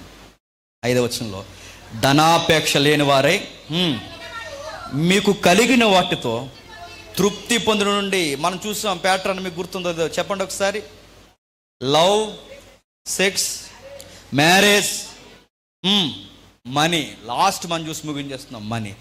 మనీకి లైఫ్కి సంబంధం ఉందంటే ఉంది, ఖచ్చితంగా ఉంది. ఒక భక్తుడు ఎలా అంటాడు, నేను మర్చిపోతే రాసుకుని వచ్చాను. మనీని జాగ్రత్తగా మనం హ్యాండిల్ చేయకపోతే మనీ చెప్పండి మనల్ని హ్యాండిల్ చేస్తుందట. మనీని మనం జాగ్రత్తగా దాన్ని కంట్రోల్ చేయకపోతే అది మనల్ని కంట్రోల్ చేస్తుందట. ఈరోజు సగానికి సగం పిల్లలు దేని బట్టి జరుగుతున్నాయి చెప్పండి? ఏం తోకలేజ్ చేసుకుంటున్నారు చెప్పండి? 1,00,000 ఇస్తావా, 2 లక్షలు ఇస్తావా, 7 ఇస్తావా, 6 ఇస్తారు, కంగారు పడకు, 1,00,000 ఇస్తారు. లక్షణాలు చూసేవాళ్ళు లేరు ఇప్పుడు. చెప్పండి, 1,00,000 ఇస్తావా, 1,00,000 ఇస్తావా? ఆయనకి శాలరీ ఎంత ఉంటుంది? ఆయనకి శాలరీ ఎక్కడ చేస్తాడు? ఎన్ఆర్ఐయా? హైదరాబాద్లో చేస్తున్నాడు జాబ్, సికింద్రాబాద్లో చేస్తున్నాడా? ఇవే చూసుకుంటున్నారు. ఈ మనీ గ్రాస్ కొరకే చూసుకుంటున్నారు. కానీ విలువలు ఉన్నాయా? ప్రేయర్ లైఫ్ ఉందా? బైబిల్ చదువుతాడా? చర్చికి వెళ్తాడా? ఇలాంటి యవనస్తుల సదస్సులు ఆయనకంటే ఒక పాత్ర ఉందా? ఇవేవి చూడరు. ఎంత వస్తుందో శాలరీ? డీమార్ట్కి తీసుకెళ్తాడు నన్ను నెలకి, నేను అడుగుతున్నాను. బయటికి తీసుకెళ్తాను నన్ను, వీక్లీ వన్స్ అయినా తీసుకెళ్తాను. ఏమి లెక్కలండి ఇవన్నీ నేను అడుగుతున్నాను. ఎన్ఆర్ఐ చేసుకుంటా అంటే మొన్న ఒక కేసు ఎదురైంది. ఎన్ఆర్ఐ చేసుకుంటా సీరియస్గా ఏంటి తెలుసా? 2 సూట్లు వేసుకుంటారు, కాస్ట్లీ డ్రెస్ వేసుకుంటారు, మ్యారేజ్ చేసుకుంటారు. 1 వీక్ ఉంటాడంట, 1 వీక్ తర్వాత వెళ్ళిపోతాడట. మళ్ళీ ఎప్పుడు వస్తాడట? 1 ఇయర్ తర్వాత. నడుతుంది మ్యారేజ్ అంటారు దాన్ని. చెల్లెలకు చెప్తున్నాను, తమ్ముళ్ళకి చెప్తున్నాను, ఎన్ఆర్ఐలు చేసుకుంటే నువ్వు ఎన్ఆర్ఐగా వెళ్తేనే చేసుకోలేక చేసుకో. నువ్వు విదేశాలకు వెళ్తేనే మా ఆయన ఎక్కడ ఉంటాడు, నేను అక్కడ ఉంటాను. నో, ఎందుకుంటాడు అని అడుగుతున్నాను. ఎందుకుంటాడు ఆయన? అక్కడ ఎందుకుంటాడు, నువ్వు ఎక్కడ ఎందుకుంటావు అంటే ఒకే ఆన్సర్ చెప్పండి, డైరెక్ట్ ఆన్సర్, మనీ. అడుగుతున్నాను, వివాహ బంధాన్ని మనీ కొరకు నువ్వు ఎక్కడుండో అక్కడుంటే సౌఖ్యం అనుకుంటారు ఈ సొసైటీలో. మెజారిటీ కాపురాలు పాడైపోవడానికి కారణం ఏంటి చెప్పండి? ఉద్యోగాల పేరుతో భర్త ఒక దిక్కునుంటాడు, భార్య ఒక దిక్కునుంటారు. ఇద్దరి మధ్య గ్యాప్ ఉంటే ఏమవుద్ది? సాతానగాడు ఏదైనా తోటలోకి వచ్చినట్టు ఇద్దరి మధ్యకి వస్తారు. ఎవరో లేని టైంలో చూసుకుని గుర్తుపెట్టుకో. ఇది పాఠం నేర్పుతుంది మనకి. భర్త లేని టైంలో అవ్వ దగ్గరకు వచ్చాడు. మనుషుడు ఒంటరిగా దొరికినప్పుడు ఖచ్చితంగా వస్తాడు, వాడు మాట్లాడతాడు. వాడు సంపాదన కలిసి సంపాదించిన 100 ఇద్దరు కలిసి 100 రూపాయలైన పర్లేదు, ఇద్దరు కలిసి ఒకే దగ్గర సాయంత్రానికి వండుకు తినేలాగా సంపాదించండి. 1,00,000 రూపాయల శాలరీ వచ్చిన ఆయన అక్కడ ఉంటాను ఎక్కడ ఉంటాను అడుగుతున్నాను. 1,00,000 ఉంటుంది, మీ ఇద్దరు త్వరలో ఇడిపోతారు. నేను ఖచ్చితంగా సీరియస్గా చెప్తున్నాను. ఎందుకో చెప్పినా, ఈ బాడీకి ఆశలు ఉన్నాయి, ఈ బాడీకి కోరికలు ఉన్నాయి, ఈ డిజైర్స్. కొన్ని విషయాలు మనం వెళితే ఆ సెక్స్ లైఫ్ని, ఆ డిజైర్స్ని, భార్య భర్త పక్కన లేకపోతే ఈ లైఫ్ ఏం చేస్తుందో తెలిసి, నేను పచ్చిగా మాట్లాడుతున్నాను ఏమనుకోకండి. రోజు ఎవరితో అయితే మాట్లాడుతున్నారో, ఏ కొలిక్స్ అయితే అక్కడ ఉన్నారో తెలియకుండానే సాతానుగా వాళ్ళిద్దరికి బంధాలు వేసేస్తాడు. గుర్తుపెట్టుకో అండి. 100 తెచ్చినా పర్లేదని కలిసి ఉందాను. ఎన్ఆర్ఐలు ఎవరు ఉంటేనే సీరియస్ చెప్తున్నాను. ఏం చేస్తావో తెలియదు, మీ ఆయన మానిపించే అంతే. ఇంకా ఏం చెప్తా తెలియదు. ఇంకా ఏం చెప్తా ఆ తమ్ముడికి చెప్తున్నాను, ఏం చెప్పుకుంటాం మీ పేరెంట్స్ తెలియదు. ఇద్దరు కలిసి ఉంటేనే వెళ్తానని చెప్పు, లేకపోతే వెళ్ళనని చెప్పు. నేను సిటీలో జాబ్ చేస్తున్నాను, మా అమ్మగారి ఇంటికంటే కుదరదండి, బైబిల్ అలా ఒప్పుకోలేదు. ఇద్దరు కలిసి ఉండాలి, ఇద్దరు కలిసి తినాలి. అందుకే ప్రమాణం కూడా ఏమని చేస్తారు తెలుసా? కష్టమందును సుఖమందును కలిసే ఉంటాం, కలిసే తింటాం, కలిసే ఏడుస్తాం, కలిసే నవ్వుతాం. ఒకరోజు సావు తప్ప ఇంకా మమ్మల్ని ఏది చేయకూడదు. అది అవకాశం ఉంటే కలిసే చచ్చిపోతాం. మనీ విషయంలో చెప్తుంది. మనీ విషయంలో ఈరోజు పిల్లల భవిష్యత్తు ఏమైపోతుంది చెప్పండి? భర్త ఎక్కడ ఉంటాడు? నేను మ్యారేజ్ విషయం ముందు మ్యారేజ్ చేసుకోవాలంటే ఇవన్నీ ఆలోచించండి. రేపు పొద్దున మీరు ఆలోచించి, ఇవి ఎవడ చెప్పడు బయట. ఏ పర్సనల్ డెవలప్మెంట్కి వెళ్తే ఏ డాక్టర్ మనకు చెప్పడు బయట. రేపు పొద్దున మీరు మ్యారేజ్ చేసుకుంటే ఇవన్నీ ఆలోచించండి. ఇవన్నీ ఆలోచించే మ్యారేజ్ లైఫ్లోకి వెళ్ళాలా వద్దా ఆలోచించండి. మనీ కాదు మనకి, మనీ కాదు, గుర్తుపెట్టుకోండి. మనిషి మన ముందు ఉండడం ప్రాముఖ్యం, గుర్తుపెట్టుకోండి. మనిషి మనతో ఉండాలి. రేపు పొద్దున పెళ్ళి అవుతుంది, ఎక్కడో ఉంటాడు ఆయన, ఎక్కడో ఉంటాడు ఈవిడ, ఎక్కడో ఉంటుంది.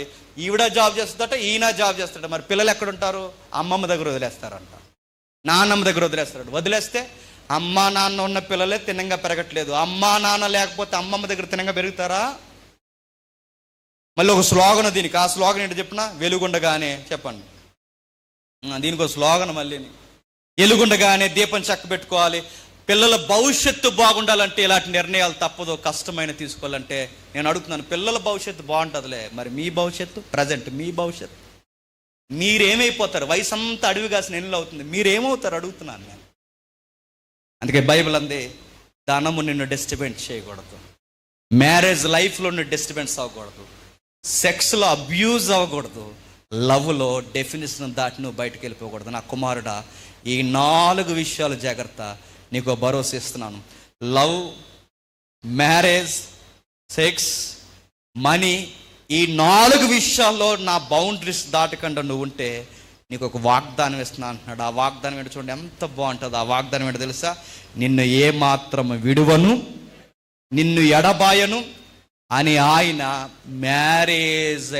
మ్యారేజ్ అవుతున్న యంగ్ కపుల్స్కి, ఫ్యామిలీలో ఉన్న వారికి అందరికీ చెబుతున్నాడు. చూడండి, మిమ్మల్ని ఇలా ఉంటే విడవను, ఎడబాయి. నేను బతకడానికి ఎన్ని డబ్బులు కావాలి చెప్పండి, ఒక ఫిగర్ చెప్పండి. నేను అడుగుతున్నాను, బతకడానికి ఎన్ని డబ్బులు ఉండాలండి? 1 కోటి రూపాయలు ఉండాలా? 1,00,000 రూపాయలు ఉండాలా? బతకడానికి ఏముండాలి చెప్పనా? ఆరోగ్యం ఉండి, గుండెల నిండా సమాధానం ఉండి, ఒకరి ప్రేమ ఒకరు ఉంటేనే బతకగలం. గుర్తుపెట్టుకోండి. డబ్బులు ఉన్నాయనుకోండి, సమాధానం లేదనుకోండి, సెలబ్రిటీలు చూడండి, రాత్రి అయితే క్లబ్కి రేవు పార్టీలకు వెళ్ళిపోతున్నారు. ఎందుకు? సమాధానం లేదు వాళ్ళకి. డబ్బుతో కొనలేనివి కొన్ని ఉన్నాయి, గుర్తుపెట్టుకోండి. ప్రేమ, వివాహము, ఒకరు దాంపత్య జీవితం, ఇవి జాగ్రత్తగా దాచుకోండి. దేవుడు చెప్తున్నాడు, ఈ లోపల ఉండండి. దేవుడు అంటున్నాడు, ఈ విలువల్లో మీరు నాతో ఉంటే నేను వాగ్దానం ఇస్తున్నాను, మిమ్మల్ని విడువను, ఎడబాయను. ఏ సమయానికి మీకు ఏం కావాలో, మీ పిల్లలకి ఏం కావాలో నేను అన్నీ చూసుకుంటాను. ఎంత బాగా బైబిల్ మనకి ఎలిబ్రేట్ చేస్తుంటే మనం ఏం చేస్తాం తెలుసా? ఎవరో ఒకరు సహాయాల కొరకు తిరుగుతాం. దేవుడు అంటున్నాడు, ప్రభువే నాకు సహాయకుడు, నేను భయపడను, నరులు నాకు ఏం చేస్తారు? డబ్బులుంటే బాగుంటుందంటే, డబ్బులున్నట్టే ఉంటుందండి. విలువలు ఉంటే డబ్బులు లేకపోయినా లైఫ్ చెప్పండి ఆనందంగా ఉంటుంది. పెద్ద పెద్ద భవంతులు కట్టుకుంటున్నారు, ఆనందంగా ఉంటారు అనుకుంటున్నారా? మీ సిటీస్లో ఈ మధ్య నేర్చుకుని చెప్పిన, ఈ 2,000 సుమారు 2,000 గ్రామాలు ఉన్నాయండి. ఈ హైదరాబాద్, సికింద్రాబాద్ 2,000 రికార్డులు, 2,000 గ్రామాలు. ఆ 2,000 గ్రామాల్లో చర్చిలు లేవులండి, అది వేరే విషయం. 2,000 గ్రామాలు ఉన్నాయి. ఈ 2,000 గ్రామాలు చివరికి ఇప్పుడు విస్తరిస్తుంది మీ సిటీ. రింగ్ రోడ్డు ఇంకో రింగే ఎత్తారంట. ఎందుకంట? ఇదే చెప్పిన అందరికీ సిటీలో ఉండాలనిపించట్లేదంట. మరి ఎక్కడికి వెళ్తారంట? దూరంగా వెళ్ళిపోతారట. ఒక ఎకరం కొనుక్కుంటారంట. అక్కడ ఒక పాక వేసుకుంటారంట. పాక అంటే సి అంటారని పాక అనక దానికి ఒక పేరు పెట్టారు, ఫామ్ హౌస్ అన్నారు దాన్ని. బిల్డింగుల్లో మాకు సుఖం లేదు, సెంట్రల్ ఏసీలో సుఖం లేదు, పాకలోనే సుఖం ఉంది అన్నాడు. దేవుడు ఏమంటున్నాడు తెలుసా? నువ్వు పాకలో ఉన్న పరమన్నం నేను పెడతాను, నా వైపు చూడు. బిల్డింగ్స్ కాదు, మనీ కాదు, ఇవేమీ కాదు, పాడు చేస్తాయి. ఎప్పుడో వారానికి ఒకసారి కలుసుకుంటాం, భార్య భర్తలు ఇద్దరం ఒక రెస్టారెంట్కి వెళ్తాం, ఒక ఫ్యామిలీ ప్యాక్ బిర్యానీ చెప్తాం, పిల్లలతో కలిసి తింటాం, మళ్ళీ సోమవారం లేచి వెళ్ళిపోతాం. అంటే లైఫ్ అది కాదు. లైఫ్ ఒకటి గుర్తుపెట్టుకుంటే, ఇద్దరు కలిసి ఉండాలి. సంపాదించిన 100 అయినా కలిసి ఉంటాం. దేవా నీ మీద అనుకుంటాం. బ్యూటిఫుల్ సీన్ ఏంటి చెప్పిన? భార్య భర్త పిల్లలు ముగ్గురు కలిసి అలా చర్చికి అటెండ్ అయ్యి సండే వర్షిప్కి వచ్చి దైవజనుని మాటలు విని ఆరాధన చేసి వాక్యం విని దేవుని దగ్గర మీ వారమంతా ఉన్న కష్టాలు సుఖాలు సమాధానం చెప్పుకుని వెళ్ళిపోతారు. చూసారా? ఎంతకు మించిన బ్యూటిఫుల్ లైఫ్ ఇంకేమీ లేదు. అందుకని నేను ముగిస్తున్నాను. విశ్వాసిని పెళ్లి చేసుకో, విశ్వాసిగా విశ్వాసురాలైన వనితని చూడు. ఈ విధముగా ఈ ప్యాటర్న్ను ఫాలో అవ్వు.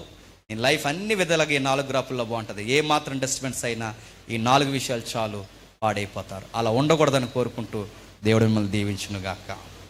ప్రార్థన చేసుకుందాం. పరలోకమందున్న మా తండ్రి, విలువైన సంగతులు విన్నారు తండ్రి. సొసైటీకి విషయాలు తెలియదేవా. కొన్ని విషయాలు తండ్రి మాట్లాడకపోవడం వల్లనే మరుగైపోయినాయి తండ్రి. బైబిల్లో ఈ రోజుకి మమ్మల్ని సవాల్ చేసే జీవితాలు ఉన్నాయి దేవా. మాకు ఎప్పటికీ వింతగానే ఉంటాయి తండ్రి. విశ్వాస వీరుల జాబితాల గ్రంథాల్లో తండ్రి ఇలాంటి విషయాలు చివరగా మీరు తండ్రి విసిరినట్టు, వజ్రాలు విసిరినట్లు తండ్రి 4 విషయాలు మా కళ్ళ ముందు పెట్టారు. ప్రేమ అంటే ఎలా ఉండాలో, ఎలా అర్థం చేసుకోవాలో, ఎలా భరించాలో, మ్యారేజ్ని ఎంత గౌరవించాలో తండ్రి, పానుపుని ఎంత చక్కగా తండ్రి కలంకం లేనిదిగా మలుచుకోవాలో తండ్రి, ధనం విషయంలో తండ్రి ఎంత డిస్టర్బెన్స్ లేకుండా ఉండాలో తండ్రి, అన్ని విషయాలు రాశారు. ఈరోజు ధనాసే తండ్రి కట్నాల కొరకు, ఉద్యోగాల కొరకు, జీతాల కొరకు ఎదురు చూసి ఈరోజు